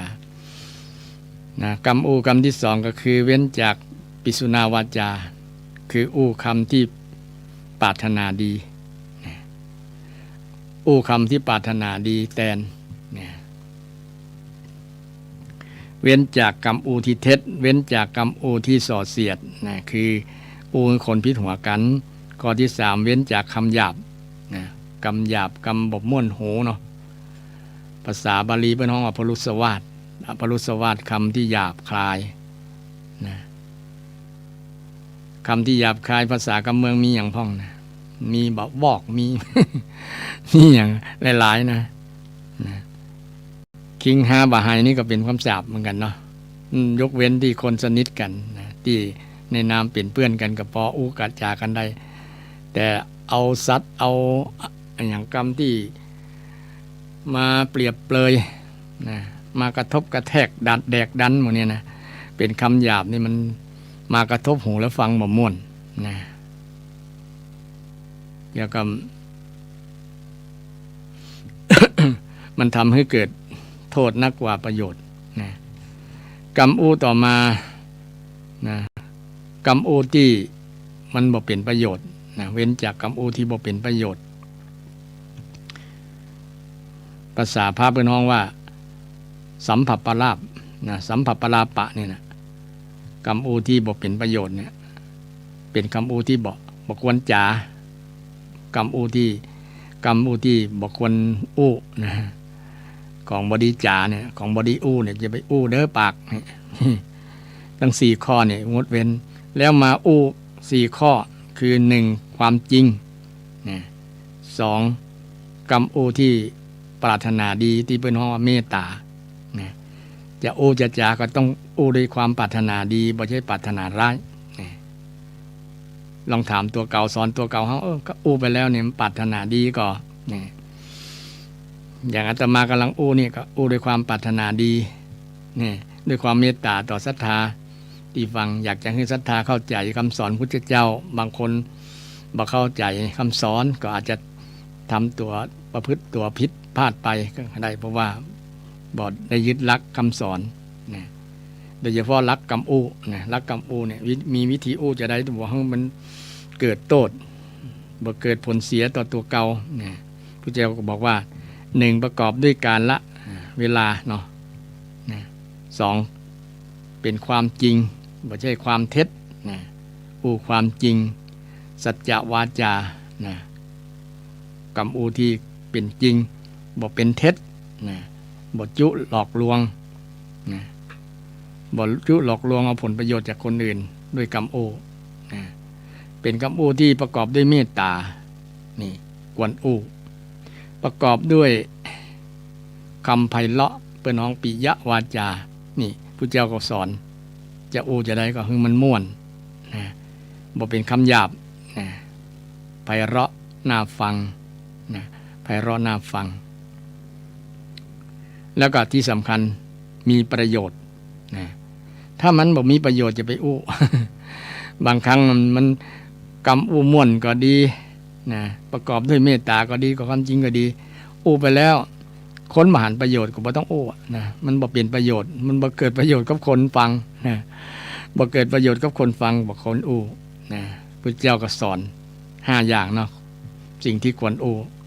นะต้องประกอบด้วยการเวลาก็ต้องดูว่าเวลานี้ควรอู้บ่อู้เนี่ยเช่นจะไปสอนคนขี้เหล้าเนี่ยเนาะไปสอนช่วงที่เขากำลังเมาอยู่มันก็บ่เกิดประโยชน์อย่างนะเป็นคำพูดที่บ่เกิดประโยชน์อย่างที่กล่าวในมาแล้วนะที่องค์ประกอบในกรรมอู้เนี่ยบ่เกิดประโยชน์นะเพราะวันบ่ถูกเวลาคนที่เมาก็เวลาคนที่อันอย่างเขาบ่สนใจเนี่ยเนาะคนที่บ่สนใจนะมันก็บ่เกิดประโยชน์นะกับคนที่บ่สนใจบ่อยากฟังนะเช่นได้ ฟังพระสงฆ์องค์เจ้านะหมุนขึ้นไปแล้วได้ยินพระสงฆ์องค์เจ้าเต้นน่ะหมุนไปที่อื่นเนี่ยนะ เคลื่อนไปที่อื่นบ่อยากฟังแต่ลักษณะนี้เขาจะอู้จนอู้จะกี่ชั่วโมงสักกี่เดือนกี่ปีก็ตามมันก็บ่เกิดประโยชน์กับคนนั้นเนาะเพราะว่าเขาบ่เปิดรับแล้วเนี่ยนะบ่เปิดใจรับบ่เปิดขึ้นรับนะวิทยุฟังแล้วเนี่ย ปิดทันทีปิดโอกาสนี่อันนี้เป็นเวลาที่เกี่ยวกับเวลาคนที่มีลักษณะนี้ก็บ่ควรอู้นะบ่ควรอู้อย่างที่อาตมากำลังอู้นี่ถ้าฮู้ว่าศรัทธาบ่ฟังสักคนอาตมาก็จะหยุดแล้วแต่คิดว่ามีอยู่หลายคนเนี่ยที่กำลังฟังเนาะกำลังฟังนะกำลังฟังก็โดยยึดหลักของพระพุทธเจ้าที่สอนนะที่สอนไว้ว่าวิธีจะอู้เนี่ย ยึดหลักอหยังเนี่ย1หลักการเวลา2หลักการความจริง3หลักการของคำที่ประกอบด้วยเมตตานะความปรารถนาดีและ5เป็นประโยชน์นะทั้ง5หลักการ5ข้อเนี่ยเฮาก็มาสอนตัวเฮาว่าเวลาเฮาจะกับคนเนี่ยต้องนึกถึงเรื่องการเวลา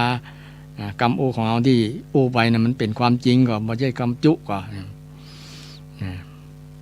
แต่บางคนชอบนะกรรมจุหลอกลวงเนี่ยนะจุคือคนนะทั้งที่ฮู้ว่าถึงเขาหลอกแต่เต็มใจให้หลอกเนี่ยประมาณนั้น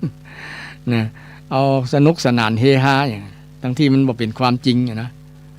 แต่มันจะเป็นผลกระทบไงความจริงแล้วเฮาเชื่อแล้วแต่นี่มันก็เฮาก็จะได้หลงว่ามันแต่บ่แต่เนี่ยมันก็จะตัดสินใจยากลำบากกับกรรมคนนั้นเพราะจะทำให้สร้างนิสัยของการนั้นเป็นนิสัยของเขาไปเลยนะเขาเคยเล่นเลาะและบ่มี บ่มีหลักฐานไปเรื่อยบ่มีเหตุผลนะก็เป็นผลเสียกับคนเองนะมันสร้างลักษณะนิสัยให้เกิดขึ้นประจำตัวนี่ข้อที่2ที่ว่าของบดีจาอย่าไปจาเด้อปากของบดีอยากข้อที่3ของบดีอยากอย่าไปอยากเด้อต้องนะเกี่ยวกับเรื่องกินแล้วนะเรื่องปากตะกี้ปากมันทำหน้าที่สองอย่างที่ได้ไว้นะกับกินนี่ของบดีกินอันอย่างพ่องของบดีกิน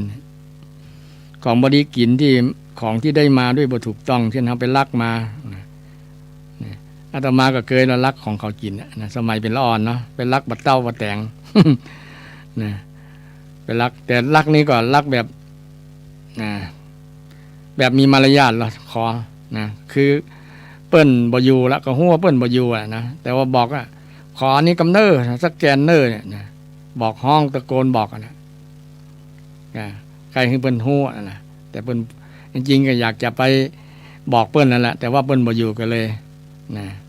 บอกตังปากไปก่อน นี่นะของรักของนี่มากินแต่ก่อนรู้สึกว่ามันลำนะ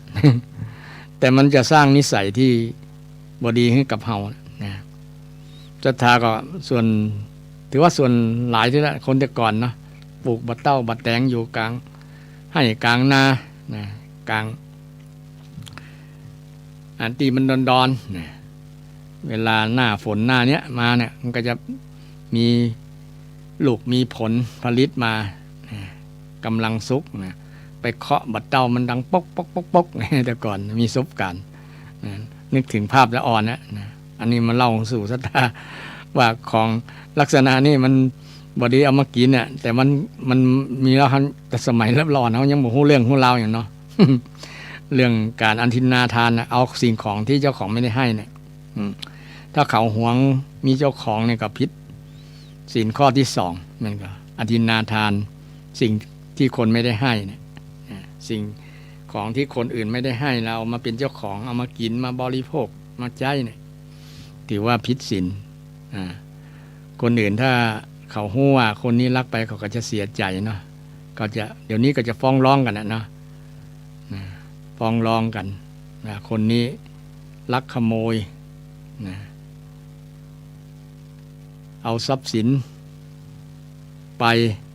บริโภคไปกินไปใช้นี่จะมีการฟ้องร้องมีกฎหมายขึ้นมันก็จะเป็นโทษต่อเฮาเมื่อรุนลำบากอร่อยปากแต่ลำบากกายลำบากใจเมื่อรุนอร่อยล้ำปากแต่ลำบากต้องลำบากต้องลำบากใจลำบากกายตัวนะบางอย่างของบดีกินนี่มันจะเป็นโทษเกี่ยวกับเรื่องโรคภัยไข้เจ็บเนี่ยกับบดีกินนะเช่นมันแสลงต่อโรคเนี่ยกับบดีกินสิ่งนั้นนะของบดีกินอย่าไปกินได้ต้องกินแล้วต้องเกิดอาการอกอักนะเจ็บท้องเจ็บไส้นะปั่นป่วนนะกินมาแล้วมันเป็นโทษแล้วนะ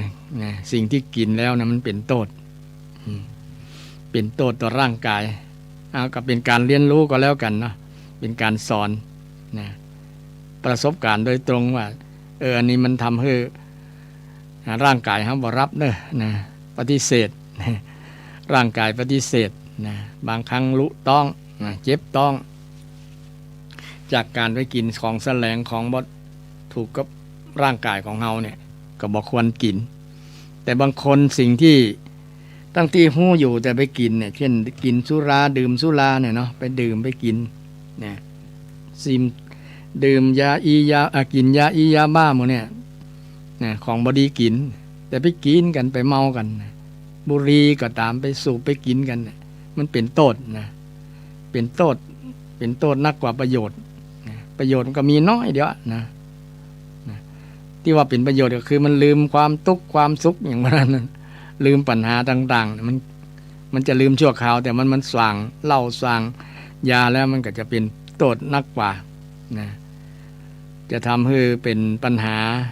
สลับซับซ้อนปัญหาเพ้อไปแห่งอื่นปัญหาอื่นตัวนะนะทำให้ปัญหาเกิดขึ้นมากมายหลากหลายเพราะว่าไปกินในสิ่งที่บอดีกินนะสิ่งที่บอดีกินนี่คนแต่ก่อนนี้ก็สอนเรื่องกินก็เข้าหลักทางพุทธศาสนาก็สอนเรื่องกินเช่นเดียวกันนะการสอนเรื่องกินทางพุทธศาสนาเนี่ยพระพุทธเจ้าสอนให้พระสงฆ์องค์เจ้าเนี่ยก่อนที่จะกินเนี่ยก็ให้พิจารณาก่อนนะสอนให้พิจารณาก่อนเรื่องกินนะพิจารณาก่อนจะได้มีบทพิจารณาปัจจัยสี่เนาะปัจจัยสี่มีที่อยู่อาศัยอาหารก่อนเนาะอาหารเรื่องอาหารการกินเรื่องจีวรก่อนเนาะจีวรเครื่องนุ่งห่มอาหารนะที่อยู่อาศัยยารักษาโรคนี่4อย่างพระพุทธเจ้าสอนหมดเลยว่าปฏิบัติจะได้กับเรื่อง4อย่างเนี่ยเรื่องปัจจัย4ที่พระสงฆ์จะพึ่งพาอาศัยนะโดยเฉพาะเรื่องอาหารพระองค์สอนว่าปฏิสังขายโยนิโสปินทปาตังปฏิเสวามิเนี่ย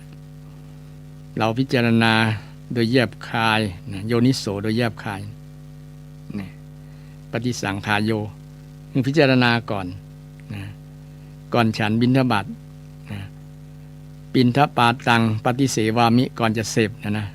ที่จะเสพที่จะกินนะที่จะฉันนะที่จะฉันนะเนวทวายะเนี่ยเนวทวายะแปลว่าไม่ฉันเพื่อความเพลิดเพลินเนวทวายะเนี่ยทวายะแปลว่าเพลิดเพลินเนวะตัวนี้แปลว่าไม่เพลิดเพลินฉันบ่เป็นไปเพื่อความเพลิดเพลินบางคนเพลิดเพลินกินแล้วม่วนนะสมัยเป็นคฤหัสถ์ญาติโยมเนี่ยแต่ถ้ามันเป็นตุเจ้าอย่าฉันเพื่อความเพลิดเพลินนะแล้วก็อย่าฉันเพื่อเกิดพลังทางกายนัมมทายะเนี่ยนะเกิดพลังทางกายเมามันกินเพื่อความเมามันในความอร่อย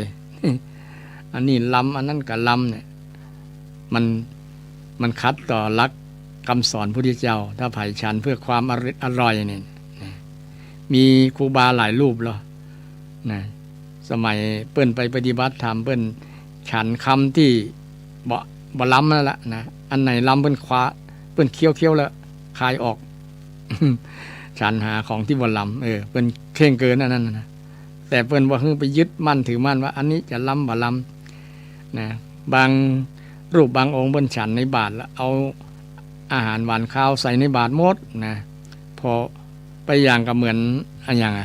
ของเปิ้นเอาขว้างแล้วนะของเดนนะของที่จะเอาให้หมากินนะ สุนัขกินลักษณะนั้นเปิ้นว่าติดเรื่องรสชาตินะเปรี้ยวหวานมันเค็มก็อยู่ในนั้นนะนัมมทายะนะนมันธนายะก็คือบอกให้ฉันเพื่อประดับนะบางคนอย่างชาวบ้านน่ะฉันเพื่อประดับอย่างประดับยศประดับเกียรติว่ามีเงินมีทองมีเกียรติยศชื่อเสียงต้องกินอาหารราคาแพงๆประมาณนั้นอันจริงก็สาระอาหารก็อันอย่างเดียวกันนั่นแหละแต่ว่านะ ต้องกินราคาแพงๆ บางครั้งอาหารราคาแพงๆอาจจะบ่ดีนะสารอาหารอาจจะบ่ดีเท่าราคาถูกก็ได้นะเนี่ยวิธีสอนวิธีพิจารณาให้กับพระสงฆ์องค์เจ้าที่บวชในพุทธศาสนาเนี่ยอย่าไปฉันเพื่อประดับเนี่ยประดับประดา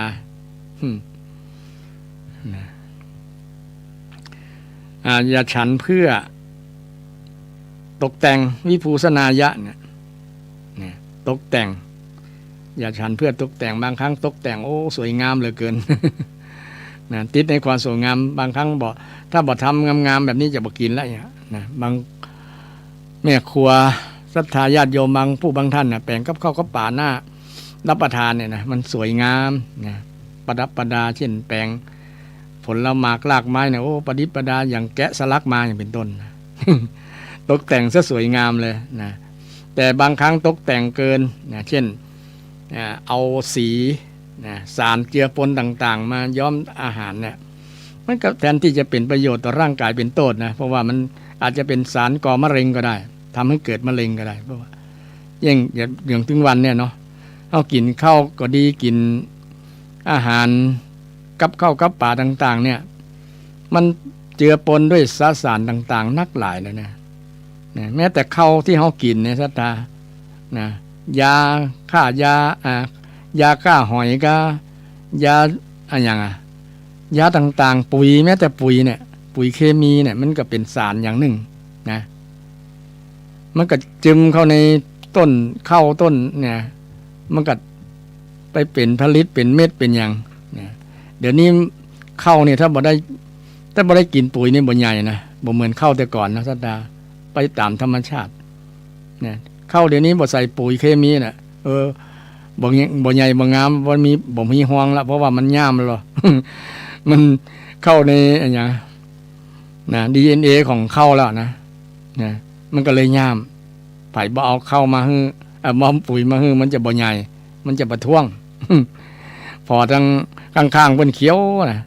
ทั้งของเฮาเหลืองนะแดงเนี่ยมันก็อยู่บ่ได้เนาะต้องไปเอามานี่เรื่องการพิจารณาเข้าไปถึงนาตรงนาแล้วนะ ว่าเพิ่นพิจารณาเรื่องการกินเนี่ยนะจริงที่มาของอาหารบางครั้งก็บ่น่ากินเหมือนกันนะมันบ่น่ากินเลยนะทั้งที่สะอาดงามตาก็ตามแต่มันเจือปนด้วยนะแม้แต่ขนมสำเร็จรูปต่างๆเนี่ยนะถ้าไปตรวจดูจริงๆแล้วสารเปื้อเจือปนกับอาหารเนี่ยมีทั้งนั้นเลยศรัทธานะเป็นเหตุทำให้เกิดโรคได้ง่ายด้วยนะเพราะว่ามันฝืนธรรมชาตินะมันปรุงแต่งเกินตกแต่งเนี่ยมันปรุงแต่งอาหารที่ปรุงแต่งเกินเนี่ยมันแทนที่จะเป็นประโยชน์ต่อร่างกายนะครับเป็นโทษนะมันถามว่ามันล้ำกว่าล้ำนะล้ำนะแต่มันเป็นโทษไงเนี่ยเป็นว่าของบดีกินอย่าไปกินเด้อต้องอันนี้ศรัทธาคงจะใหญ่เนาะท่านผู้ฟังไผ่แย้งคำสอนพระเจ้าก็ลอง โทรศัพท์มาดูมาอธิบายมาแจ้งทัศนะสนทนาธรรมกันได้แต่เปิ้นฮื้อพิจารณาฉันเพื่ออย่างนะเพื่อยังอัตภาพให้เป็นไปนะคืออยู่ฉันเพื่ออยู่นะฉันเพื่ออยู่ที่ว่ายาวะเทวะอิมัสสกายัสสะนะอิมัสสกายัสสะทิฏฐิยาเพื่อตั้งอยู่แห่งกายนี้นะเพื่อตั้งอยู่คือกาย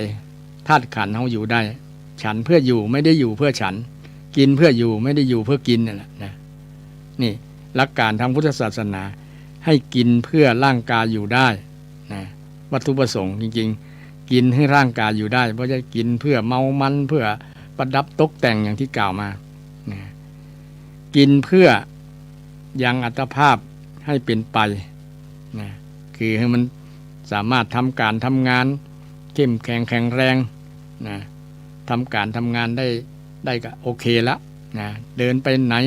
ทำการทำงานได้ก็โอเคนะปฏิบัติธรรมได้ก็โอเคฉันเพื่อให้สิ้นแห่งความลำบากทางกายนี่ฉัน พื่อป้องกันโรคเขากินข้าวเพื่อเป็นกินเพื่อเป็นยาหรอบางอย่างไม่กินเพื่อเป็นไม่ใช่กินเพื่อเป็นอาหารเพื่อจะให้ท้องอิ่มอย่างเดียวแต่ฉันเพื่อป้องกันโรคนะป้องกันโรคฉันเพื่ออนุเคราะห์การประพฤติพรหมจรรย์นะพรหมจริยานุขหายะเนี่ยนะเพื่อประพฤติพรหมจรรย์นะแล้วก็ฉันเพื่ออันสุดท้ายฉันเพื่อบ่ให้เกิดเวทนาบ่เกิดให้ความหิวนะบ่เกิดความหิวเช่นวันหนึ่งศรัทธาญาติโยมกินข้าวกัน3 คาบเนาะประสงค์นี้อย่างน้อยก็2 คาบเนี่ยแต่ในวินัยเนี่ยเปิ้นให้ฉันได้คาบเดียวฉันคาบเดียวแต่ฉันกี่ครั้งก็ตามนะแต่อยู่ในตั้งแต่ตะวันขึ้นจนถึงเที่ยงเนี่ยนะบ่ให้เกินนั้นจะฉันกี่ครั้งก็ได้แต่ว่าให้ฉันคาบเดียวคาบเดียวเนาะแต่ฉันครั้งเดียวนะคือเวลาเดียวฉันเวลาเดียวนะฉันเวลาเดียวคือเวลาตั้งแต่เวลาตะวันขึ้นจนถึงเที่ยงเนี่ยนะแต่ส่วนนักเปิ้นก็จะฉันนะโดยเฉพาะพระป่าพระปฏิบัติเปิ้นฉันแค่อยู่ในบาตรฉันครั้งเดียวบางรูปบางองค์ฉันเผื่อวันคราบที่บ่ได้ฉันก็คือเที่ยงไปแล้วเนาะศรัทธาจะได้ ศรัทธาจะไม่ได้วิตกกังวลและไม่ได้วิตกกังวลกับเรื่องการไปขอบิณฑบาตกับศรัทธาเพราะว่าการเป็นอยู่ของพระสงฆ์เนี่ยก็เป็นอยู่ด้วยศรัทธาญาติโยมถ้าจะอุ้มบาตรไปบิณฑบาตช่วงมื้อค่ำกับหมอเปิงแล้วก็ส่วนที่สำคัญพระสงฆ์ก็บ่ได้ใช้พลังงานนะพลังงานในการใจพลังที่จะทำงานเหมือนคฤหัสถ์ญาติโยมฉันคาบเดียวก็คงจะอยู่ได้ประมาณนั้นนะฉะนั้นวัตถุประสงค์ในการฉันก็เพื่อดังที่ได้กล่าวมาบ่ฉันเพื่อความเมามันบ่ฉันเพื่อประดับประดาตกแต่งบ่ฉันเพื่อปรุงแต่งให้มันสวยมันงามแต่ฉันเพื่อให้ร่างกายอยู่ได้ร่างกายมันอยู่ได้ร่างกายแห่งนี้กายนี้อยู่ได้ทำการทำงานได้บ่คือเกิดเวทนาใหม่บ่เกิดขึ้นป้องกันนี่วัตถุประสงค์ในการเรื่องการกินเนาะมันก็เข้าลักกับพุทธศาสนาว่าสิ่งที่บ่อยากเนี่ยบ่ควรอยากเดือดต้องเกี่ยวกับเรื่องกินเรื่องอยากเนาะคนเฮานี้มีความอยากไม่ใช่เฉพาะเรื่องกินนะอยากอันนั้นอยากอันนี้นะอยากเป็นอยากมีอยากรวยนี่อันนี้บางคนอยากนะบางคนอย่าแย้งว่าเอ้าถ้าเราบ่มีความอยากแล้วมันจะชีวิตก็หมดนะถึงวันนี้ก็มีแต่ความอยากนะอยู่ได้ความอยากก็ถูกต้องอยู่แต่ว่าอยากต้องอยากในทางที่ดีพี่น้องว่าฉันทะถ้าเป็นตัณหาอยากเป็นตัณหานี่มันจะเป็นความทุกข์นะทุกคนมีความอยากนั่นแหละแต่ว่าอยากดีหรืออยากบ่ดีถ้าอยากดีเพื่อนฮ้องว่าฉันทะถ้าอยากบ่ดีเพื่อนฮ้องว่าตัณหามีความอยากบ่ดีอยากบ่ดีจะได้อยากมีอยากเป็นอยากมีอยากเป็นบ่อยากมีอยากเป็นแล้วมันจะดำเนินชีวิตไปข้างหน้าได้กะนั้นมันก็จบนะกะบางคนก็คิดแบบนี้เนาะแต่มันลืมอยากทำนะอยากทำให้ดีนะอยากทำให้ดีถ้าอยากทำเนี่ยบางคนอยากได้อย่างเดียวแต่บ่อยากทำคือคนขี้ค้านนะคนขี้ค้านอยากได้ถามว่าเงินอยากได้ก็อยากได้อะแต่ว่าบ่อยากทำงานนะอยากจะได้รวยทางลัดไปค้ายาบ้าไปประกอบมิจฉาชีพก็นะมันจะผิดหลักคำสอน เป็นมิจฉาชีพไปเป็นมิจฉาอาชีวะไปนะซึ่งเป็นความอยากที่มันบ่ถูกนะถ้าอยากมีก็ต้องทำเอาเช่นอยากมีบ้านก็ต้องทำมาหากินนะทำเงินมีเงินแล้วก็แปลงบ้านทำปลูกบ้านได้นะบ่ใช่ว่าไป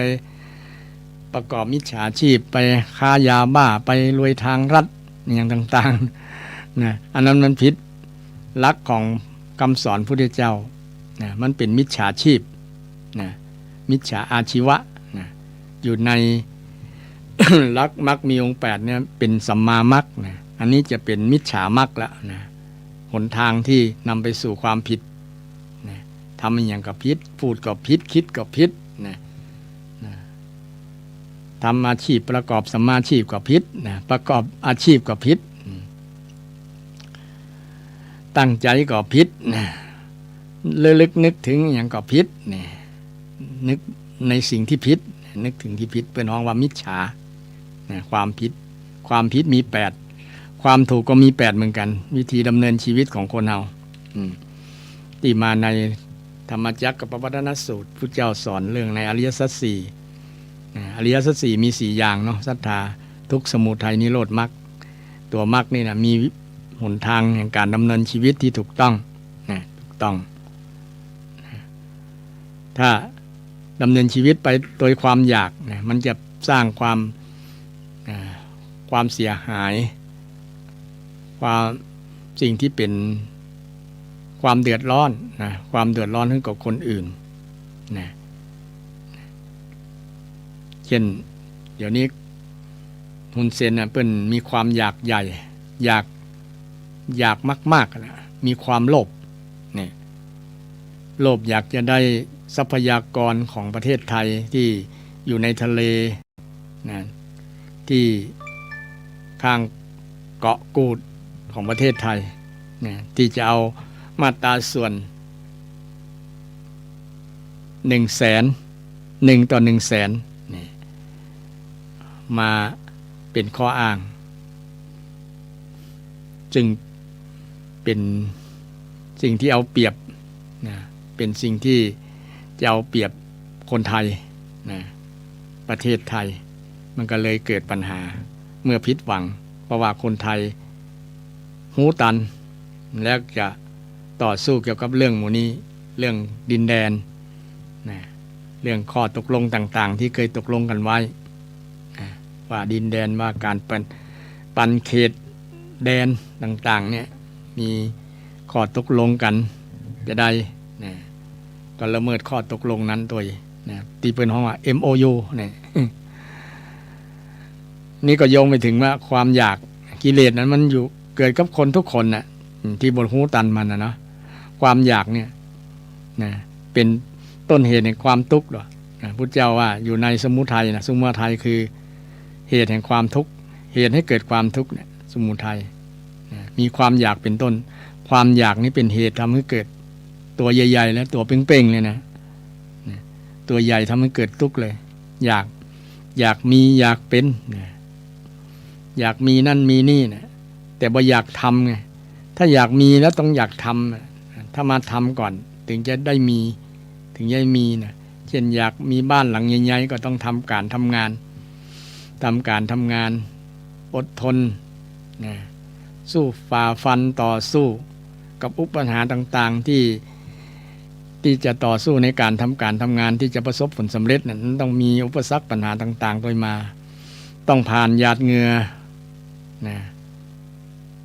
ตรากตำอดทนต่อสู้คนแต่ก่อนคงจะหู้ดีมีความลำบากต่อสู้ที่จะตั้งตัวได้มาจนถึงปัจจุบันนี้ก็เพราะว่ามียึดสู้นะตีเปิ้นห้องว่ามีวิริยะนะหรือว่ามีความเพียรที่ถูกต้องนะที่จะนำมาสู่ความสำเร็จนะต้องผ่านการอดทนต่อสู้มีความตั้งใจที่ถูกต้องนะที่ห้องวัดสมาธิเนี่ยนะเจริญตามมรรคมีทั้งนั้นเลยเวลาการทำงานเนี่ยก็มีสมาธิในการทำงานตั้งใจทำบอกใจว่ามีจิตใจอยากจะได้เงินอย่างเดียวแต่ว่าบ่ทำงานให้สำเร็จเนี่ยมันก็ พิษธรรมนะพิษธรรมะนะพิษธรรมะแต่คนส่วนเกือบหลายทีเดียวละทำงานด้วยความหวังเงินอย่างเดียวแต่บอกว่าทำงานให้งานมันเสร็จนะบอกทำงานเพื่องานแต่ทำงานเพื่อเงิน ถ้าทำงานเพื่องานเนี่ยงานสำเร็จแล้วอย่างอื่นมันก็ตยมานะเงินเราก็จะได้ค่าจ้างรางวัลตอบแทนนะถ้าเป็นงานของเราก็จะงานก็จะออกมาดีนะเรียบร้อยสวยงามนะตามความประสงค์ที่ตั้งไว้นะเจ้าของบ้านเจ้าของเรือนอาจจะภูมิอกภูมิใจดีอกดีใจมอบรางวัลให้กับคนที่เป็นสลานะที่เหมาทำบ้านนะเป็นรางวัลเพิ่มแห่งก็ได้เพราะว่าเปิ้นประทับใจในงานที่ออกมาแล้วผลงานดีแต่ถ้าตรงกันข้ามแล้วทำแล้วมันทำให้ งานบ่สำเร็จนะทำบ้านทำอย่างก็ซักว่าทำบ่ได้นะบางครั้งก็ทำไปแล้วปูกระเบื้องก็บ่งามนะมุงหลังคาก็หัวนะได้ซ่อมกุปีเนี่ยเป็นต้นมันก็กินแหนงแข้งใจก็เจ้าของบ้านเพราะว่าคนนั้นบ่ทำงานด้วยสมาธิบ่ตั้งใจทำเพื่องานสำเร็จงานเรียบร้อยนะมันออกจากทางมรรคมีองค์8นะมรรคมีองค์8เชื่อมโยงกับการทำงานนะอยู่กับการกับงานทั้งนั้นศรัทธานะที่เราทำการทำงานเนี่ยก็เราต้องใช้ธรรมะมรรคมีองค์8ของพระสัมมาสัมพุทธเจ้าได้อันนี้เกี่ยวกับเรื่องความอยากที่ว่าของบริอยากอย่าไปอยากเด้อต้องเกี่ยวกับเรื่องกินแต่เนาะความอยากระดับความอยากนี่ก็เป็นกิเลสที่ทำให้เกิดทุกข์เกิดปัญหานะอยากใหญ่อยากเป็นนั่นเป็นนี่เนี่ยแต่ถ้าอยากทำเนี่ยมันตรงกันข้ามกับความอยากเป็นนะเช่นอยากจะเป็นสสเนี่ยเนาะ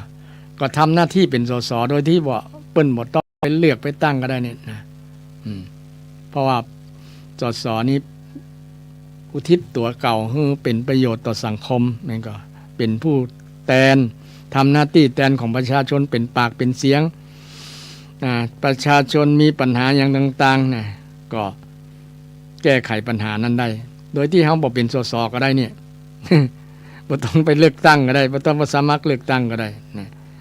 แต่มันก็มีหั่นอย่างนะถ้าบ่มีหน้าที่แล้วเขาจะว่าเสือก จะว่าเสือกทุกเรื่องนะต้องคนต้องได้รับแต่งตั้งแต่ถ้าเขาจะหวังดีกับสังคมจริงๆเนี่ยเริ่มตั้งแต่สังคมในหมู่บ้านเขาเนี่ยเนาะเขาทำตัวเป็นผู้แทนประชาชนในหมู่บ้านเนี่ยเขาได้หันประชาชนเปิ้นมีปัญหาเขาก็แก้ปัญหาแก้ทุกข์ให้เนี่ยเขาบ่ต้องอยากเป็นละแต่ว่าเขาอยากทำหน้าที่เพราะว่าเขาหันผลประโยชน์จากการได้ทำหน้าที่ส่วนนี้แหละมันดีมันงามมันเป็นประโยชน์ต่อส่วนรวมแล้วที่สำคัญเราทำไปแล้วมีความสุขเราหันประชาชนพ้นจากปัญหาพ้นจากความทุกข์ได้เขาก็ภูมิใจที่ว่า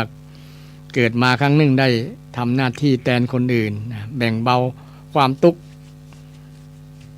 ที่คนอื่นมีเขาช่วยแก้ไขปัญหาเนี่ยเขาภาคภูมิใจมีหัวใจเป็นพระโพธิสัตว์มีหัวใจเป็นพระโพธิสัตว์ยอมลำบากเพื่อคนอื่นสบายนะหัวใจพระโพธิสัตว์คนอื่นมันรู้ธรรมก่อนเลยตัวเก่าจะไปมือลุ้นประมาณนั้นนะพระโพธิสัตว์ช่วยคนหลายๆคนนี่บ่ต้องเอาความอยากมาเป็นตัวเงื่อนไขแต่เป็นความอยากที่อยากจะทำคือมีฉันทะมีความพอใจที่จะทำนั้นเป็นความอยากที่ดีอยากจะทำหน้าที่นั้นแต่บ่ได้เป็นสสบ่ได้เป็นนายกบ่ได้เป็นอันนั้นอันนี้บ่ได้เป็นป่อหลวงบ่ได้เป็นกำนันเนี่ยทำหน้าที่นั้นได้นะแต่ทำที่เขาทำได้ก่อนบ่ถึงว่าทำได้หมดในบ้านนั้นเขาจะตุกแตนมดจัดการแตนมดก็ ก็จะได้เกิดความลำบากกับเรานะเป็นตุกกับเราถ้าเราทำเกินกว่ากำลังที่เราทำได้นะทำปอที่กำลังเราทำได้ ก็จะบ่เป็นความอยากในทางที่บ่ดีเป็นความอยากในทางที่ดีนะเป็นความอยากในทางที่ดีนะเอาอยากรวยก็ต้องทำความรวยนี่ต้องอยากทำความรวยไม่ใช่ว่าไปหาทางรวยด้วยทางรัฐนะเอาแบบบยๆตันใจนะเช่นไปขายยาบ้าไปค้ายาบ้าค้าสิ่งที่ผิดกฎหมายนะผิดศีลธรรมนะอย่างเดี๋ยวนี้มีความเดือดร้อนกันเนาะมีแก๊งคอลเซ็นเตอร์เนี่ยมันทำรวยโวยล่ะมันหลอกจุหลอกคนนะศรัทธาก็ระมัดระวังของเด้อแก๊งคอลเซ็นเตอร์มันจะมาโทรมาว่ามันฮู้อันอย่างก็ฮู้ประวัติเฮาตัวอย่างตัวมีฮู้เบอร์โทรเอาบ่ฮู้มันไปเอาที่ไหน คงจะเอาที่ถ้าไปเล่น Facebook เล่นไลน์อย่างต่างๆมาเอาจากไลน์จาก Facebook แม้แต่รู้ว่าเฮามีบัญชีในธนาคารนั้นๆเนี่ยมันรู้แสดงว่าคนในธนาคารนั้นก็เป็นอาจจะเป็นหมอนบ่อนไส้นะมีผลประโยชน์ตัวอย่างนะอันนี้บ่ได้กล่าวร้ายนะแต่มีความเป็นไปได้นะถ้าคนอยู่ในธนาคารบอกให้ข้อมูลบอกให้อันนี้แล้วมันจะมีข้อมูลที่ไหนนะดังนั้นมึงเป็นไปได้แล้วก็เป็นอันตรายนะอยากจะฝากศรัทธานะเดี๋ยวนี้มันลามไปถึงพระสงฆ์องค์เจ้านะอาตมาก็เจอ 2-3 ครั้งแล้วนะโทรมาอย่างเดียวกันแล้วนะท่านมีปัญหาเรื่องบัตรเครดิตที่ธนาคารก่ออย่างประมาณนั้นมันจะล่อถามนะล่อถามแล้วต่อไปมันกับไปเรื่อยถ้าตกหลุมพรางมันนะฉะนั้นเกี่ยวกับเรื่องมิจฉาชีพเนี่ยเกิดขึ้นทุกมากมายเลยเนี่ยจนรัฐบาลจึงกำจัดพวกแก๊งคอลเซ็นเตอร์เนี่ย แก๊งคอลเซ็นเตอร์เนี่ยมันมีนักโดยเฉพาะประเทศข้างบ้านเราประเทศเขมรเนี่ยที่เป็นเรื่องเป็นราวนะเนาะเป็นแหล่งฟอกเงินเป็นแก๊งคอลเซ็นเตอร์ใหญ่ที่สุดในโลก เพราะว่าแต่ละปีเนี่ยมันหลอกลวงเงินเป็นหมื่นล้านเป็นแสนล้านนะศรัทธาท่านผู้ฟังทั้งหลายนี่อันนี้อาตมานี่ก็บอกกลัวหมูนั่นแหละมันอาจจะมาจองเวรจองกรรมตัวเจ้านี่มันหู้ดีนะมันบอกนี่บอกกลัวเพราะว่าได้ทำหน้าที่ด้วยความปรารถนาดีป้องกันไว้บ่ให้ศรัทธาตกเป็นเป็นอย่างตกเป็นเหยื่อเนาะตกเป็นเหยื่อหมูนี่เพราะว่ามันบ่ทำมาหากินอย่างมันดอกลวงคนเอาง่ายๆรวยง่ายๆนะมันก็ยอมนะสมมุติว่ามันยับได้มันก็บ่กลัวนะเพราะว่าที่ข้อคำเดียวถ้ามันมีเงินนักๆมันก็ซุก เงินใต้โต๊ะกับหมู่เจ้าหน้าที่ของนั่นก็ออกมาง่ายนะปี2 ปีก็ออกแล้วนะมันก็ได้เงินหลายล้านมันก็บ่กลัวหยังนะ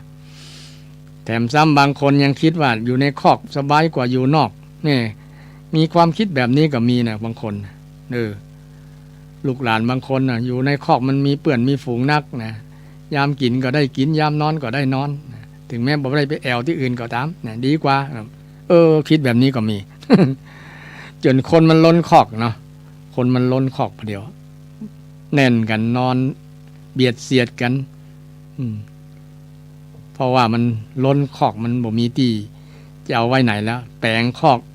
จนบ่พอที่จะอยู่ นะคนล้นคอกนะอย่างเพราะว่าวัดจะล้างตารางเจริญนะวัดจะล้างตารางก็จะเจริญ ตารางคอกคุกเนาะจะเจริญก็คือแปลงใหม่ติ๊กๆแปลงใหญ่จะได้กี่จันก็คนก็เต็มอยู่นั้นนะเสียดายอนาคตบางคนหน้าตาจัดดีความหูจัดดีแต่ว่าไปมีความคิด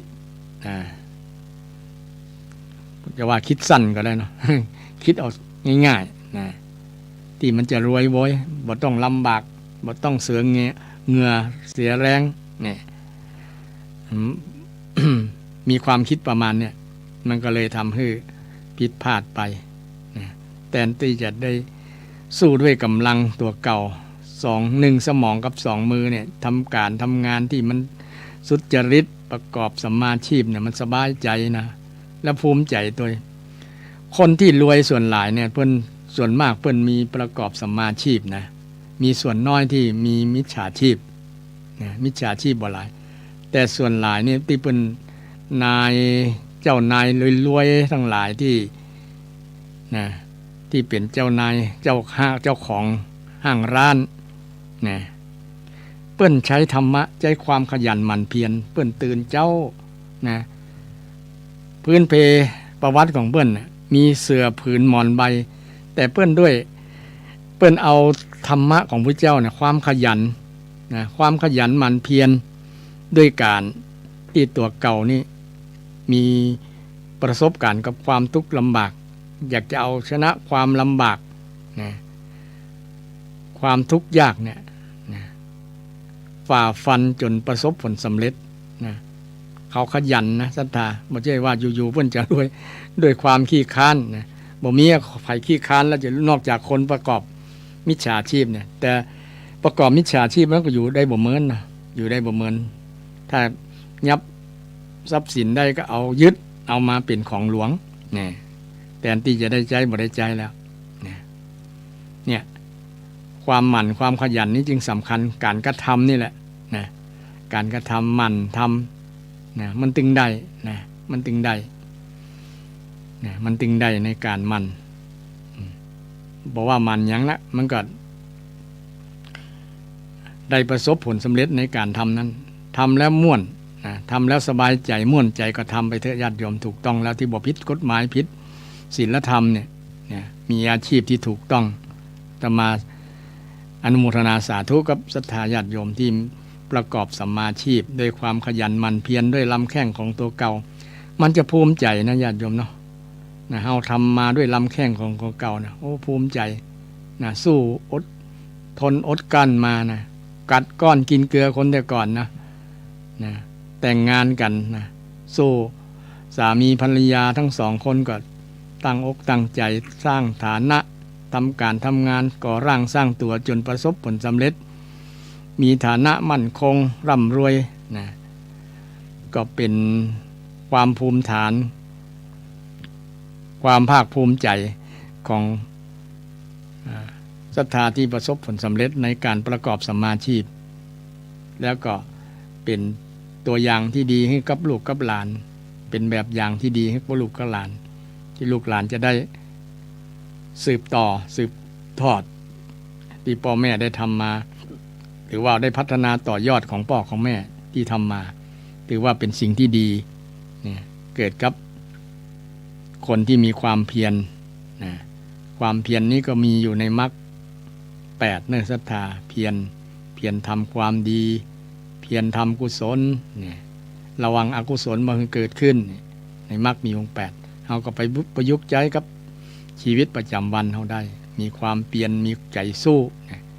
เพียรก็คือสู้นะใจสู้การงานนักก็เอาเบาก็สู้บ่ท้อบ่ถอยถึงท้อก็จะบ่ถอยนะถึงมีอุปสรรคปัญหายิ่งปัจจุบันเศรษฐกิจรายได้ลดลงแต่ว่ารายจ่ายเพิ่มขึ้นก็ต้องขยันเพิ่มขึ้นแหนมไปซ้อการซ้องานหลายอย่างถึงจะพอกินพอใจยิ่งคนมีคนในครอบครัวหลายคนต้องรับผิดชอบต้องดูแลนะต้องมันเพิ่มขึ้นแหนมผู้นำครอบครัวนะต้องมีงานเสริมงานเพิ่มแหนมนะต้องขยันเพิ่มแหนมถึงจะต่อสู้กับ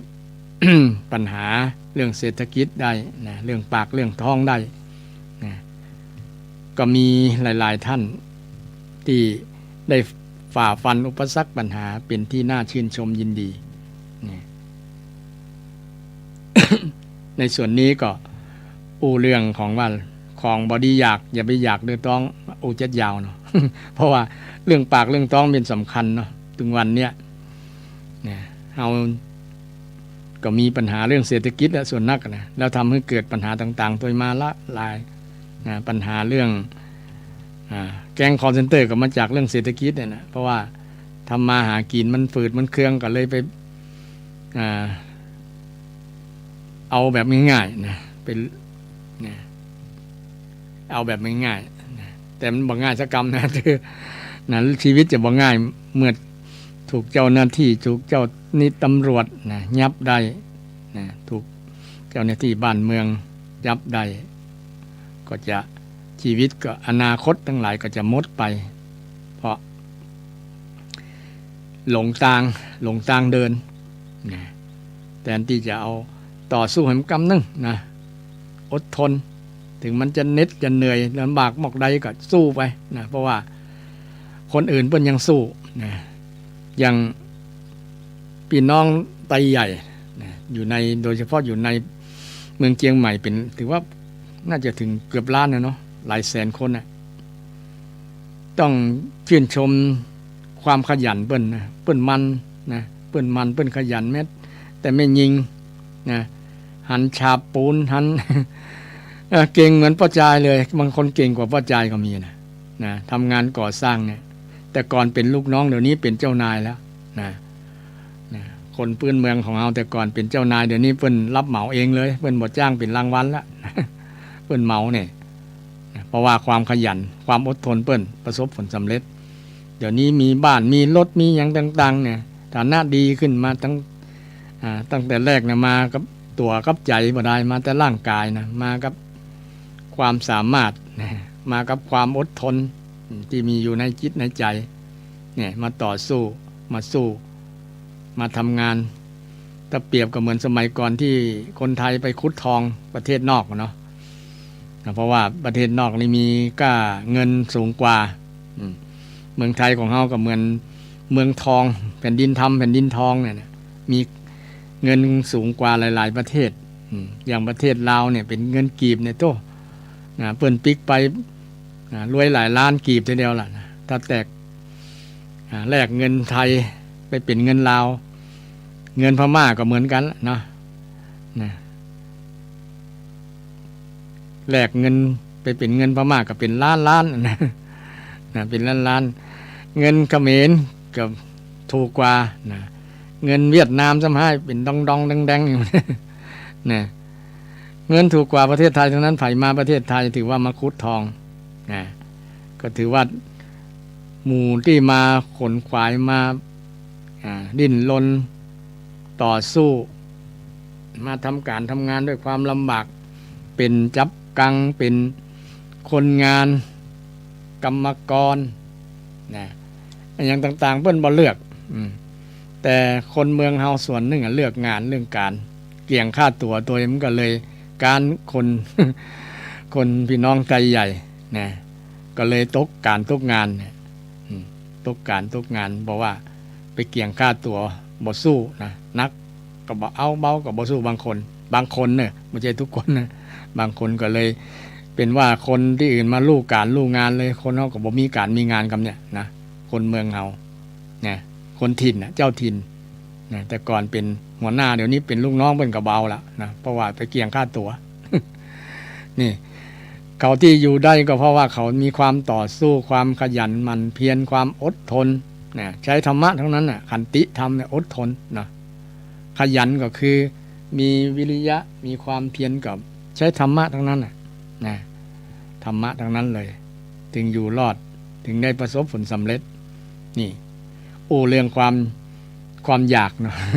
ความอยากยาวเลยนี่นะข้อต่อมาก็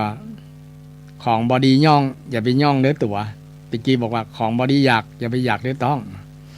ของบอดีย่องอย่าไปย่องเด้อตัวนะย่องภาษากำเมืองเนาะอาตมาก็เป็นคนอีสานนะที่อาจจะเข้าใจไปเป็นอย่างอื่นก็ขอสุมาภัยย่องก็คือการประดับประดาตกแต่งเนาะนะย่องตกแต่งโดยเฉพาะตกแต่งร่างกายนะตกแต่งร่างกายใส่เสื้อใส่ผ้าเนี่ยบางคนของบอดีย่องโดยเฉพาะคนที่มีวัยสูงวัยน่ะเนาะไปแต่งตัวเหมือนคนวัยรุ่นละอ่อนลูกหลานมันก็บ่เปิงวัยมันก็รัฐา หรือบางคนหันเปิ้นใส่เสื้อใส่เตียวนะนุ่งเตียวอันงามๆเดี๋ยวอยากจะงามเหมือนเปิ้นแล้วก็ซื้อมาเหมือนเปิ้นโดยบ่พอหุ่นตัวเก่านะเอามาใส่แล้วมันก็ ดูดีดูบ่ดีแทนที่จะดูดีเนาะดูบ่งามเหมือนเปิ้นนี่ของบ่ดี ซื้อมาแล้วเสียเปล่าบ่ได้ เพราะว่าบ่ดูหุ่นตัวเก่าบ่ดูร่างกายที่เป็นว่าไม่เจียมสังขารนั่นแหละสุมาไป บ่ดูสังขารตัวเก่านะย่องจะต้องแต่งจริงอยู่เนาะนะไก่งามเพราะขนคนงามเพราะแต่ง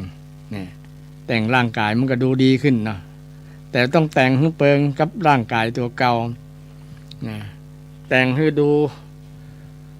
เปิงกับอายุกับวัยแต่งให้เปิงกับกาลเทศะบางครั้งสถานที่ที่นี่ควรแต่งแบบนี้กับบทไปแต่งอย่างอื่นเป็นต้นนะเช่นงานศพงานสากเปิ้นแต่งชุดดำขาวเนาะก็ไปไปใส่ผ้าลายสกอตอย่างพวกนั้นนะเพื่อนว่าบ่รู้จักกาลเทศะเนี่ยของบดีย่องไปย่องเด้อตัวเนี่ยของประดับประดาบางอย่างนี่ก็บ่จำเป็นต่อการดำเนินชีวิตเช่นสร้อยคอแหวนเพชรอย่างต่างๆนะประดับประดาไปแล้วก็เป็นอันตรายต่อตัวเฮาละตัวคนใจนะเนาะเนี่ยเพิ่นลองไปเตียวบางสถานที่นะมันมีโจรขโมยนะชิงวิ่งราวเอาทองกระชากทองที่คอเกือบฟุตนะมันเส้นใหญ่นั่นนะไปอวดเปิ้นนะไปย่องให้เปิ้นว่ารวยว่าอย่างประมาณนั้นนะบ่ควรอวด บ่ควรอวดรวยนะมันจะเป็นโตดตัวเก่าเนี่ยอันเนี้ยของบดีย่องแต่บางอย่างบางเวลาอาจจะย่องได้เนี่ยเช่นเวลาทำบุญบ้านตัวเก่าก็ทำบุญทำแต่งงานขึ้นบ้านใหม่มื้อนี้นะอาจจะแต่งได้แต่ถ้าไปแต่งประเจิดตีอื่นตีไก่ที่เปลี่ยวที่โจรขโมยมันชุกชุมนะอันตรายนี่เป็นว่าของบดีย่อง อย่าไปย่องด้วยตัวบางครั้งเขาบ่ต้อง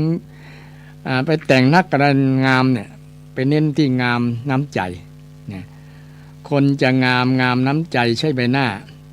คนจะสวยจัญญาใช่ตาหวานคนจะแก่ความรู้ใช่อยู่นานคนจะรวยศีลทานใช่บ้านโตเนาะคนจะสวยจัญญาใช่ตาหวานบางคนไปแต่งคือบ่พอใจตัวเก่านะเนาะเกิดมาแล้วโอ้ดังกับแมบนะผมก็หยอง หลายๆอย่างอันที่จริงธรรมชาติเปิ้นแต่งสรรปั้นแต่งนะมาอย่างดีแล้วนะเปิ้นธรรมชาติเปิ้นแต่งสรรมาแล้วแต่บางคนบ่พอใจไปแต่งไปเสริมไปเพิ่มตรงนั้นตรงนี้เอาไปมาแย่กว่าเก่าแล้วมีหลายคนหรอไปเสริมสวยเนาะเสริมสวยเสริมดังเสริมนั่นเสริมนี้เสริมนม นะจนมันเน่ามันเฟะจนร่างกายได้รับโรคภัยต่างๆเกิดขึ้นจากการเสริมสวยนั่นนะหน้าที่เคยงามๆติดธรรมชาติกับบิดเบี้ยวกับโอ้พอแล้วน่ากลัวแทนที่จะน่าชม พอแล้วน่ากลัวไปดึงนั่นดึงนี่เนี่ยมันย่นแล้วเนาะดึงมันตึงมันเด้งเนี่ยนะมันเด้งมันเด้งไปที่อื่นนะกันเนาะ นะอันนี้บดีย่องนะปล่อยธรรมชาติเลยขอให้ร่างกายมันสะอาดนะทางพุทธศาสนาเน้นความสะอาดนะสะอาดดูดีละนะสวยธรรมชาตินะแต่ก่อนเป็นก็บอกหันเน้นอย่างแต่ว่าแค่มีแป้งมีนั่นก็พอละพอ แต่เดี๋ยวนี้มีสปะอย่างนะมีลิปสติกทาปากทาโอ้คิ้วที่มันบ่ดำก็ไปเขียนคิ้วให้มันดำมันโกง ปากที่มันบ่แดงก็ทำให้มันแดงอย่างไปบ้านนั่นย่องประดับประดาตกแต่งนะตกแต่งร่างเกินทำให้มันเกินความงามนะเกินความจริงจริงๆคนก็รักสวยรักงามทุกคนแหละแต่ว่าทำให้มันพอประมาณนะบางคนมันเกินนะโดยเฉพาะคนที่มีอายุสูงวัยแล้ว70 60 70 80ไปแล้วบางคนที่จะนั่น เพราะว่าเขาจะได้หันความจริงของร่างกายไงว่ามันเป็นไปตามไว้เนาะ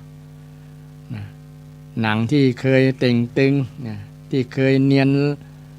ข ขาวเนี่ยเดี๋ยวนี้ก็มีไฟมีฟ้านะมันก็เป็นธรรมชาติที่เกิดขึ้นกับทุกคนละบอกว่าคนที่ไหนนะคนที่ใดก็ตามนะมันก็แก่นะหนังร่างกายของคนเราก็แก่ไปติ๊กๆอ่ะนะเอาไปยึดมั่นถือมั่นในความงามก็จะเป็นตุ๊กนะเป็นตุ๊กกับการย่องการที่จะไปตกแต่งนะบางครั้งมันเสียเงินเสียทองหลายนะบางคนเสียหลายล้านนะยอมเพื่อความงามนะมีเงินแล้วนะไปแต่งให้นะสักกรรมสักปี2 ปีเอามากินแหนมกันเลยนะโอ้โหจะบ่ทำเลยเฮ้ยเสียดายเงิน นะมันพิษธรรมชาติแล้วร่างกายมันปรับธรรมชาติหน้าของเฮาก็ตามหนังของเฮาก็ตามมันปรับบ่ได้มันว่าจะปรับจะได้มันปรับแทนเฮาประมาณนั้น มันบ่ปรับ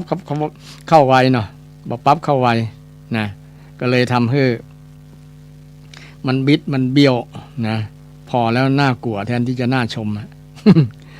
สามีบางคนหันภรรยาไปนั่นแล้วนะตกใจ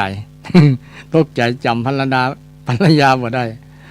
เพราะว่าไปตกแต่งเกินไปเนี่ยมันเป็นปัญหาเพราะความอยากนั่นเนาะความอยากสวยอยากงามนะความอยากสวยบ่ได้ถามว่าอ้ายถ้าน้องไปเสริมสวยจะดีก่อนนะต้องปรึกษาหารือก่อนนะเนาะถึงจะไปทำนะถ้าจะมีถือว่าภรรยาหันตัวก็ไปทำก็บ่มีปัญหาอย่าง อันนี้ก็มีปัญหาเป็นคำสอนนะเตือนสติให้คนที่อยากย่องอยากตกอยากแต่งนะร่างกายให้มันสวยเฮามาแต่งใจดีกว่าศรัทธาแต่งใจนี่งามถาวรนะแต่งใจเนี่ยอันอย่างที่แต่งใจให้งามนะพุทธเจ้าว่าธรรมที่ทำให้งามมี2 ประการขันติกับโสรัจจะขันติคือความอดทนโสรัจจะความสงบเสงี่ยมความอดทนของคนที่มีความขันติเนี่ยมีอดทนเนี่ยจะทำให้งามอย่างโดยเฉพาะแม่หญิงเนี่ยมีความอดทนนะใครจะว่าจะได้กระตามเขาอดทนได้เนี่ยใจคนนั้นสตรีคนนั้นจะงาม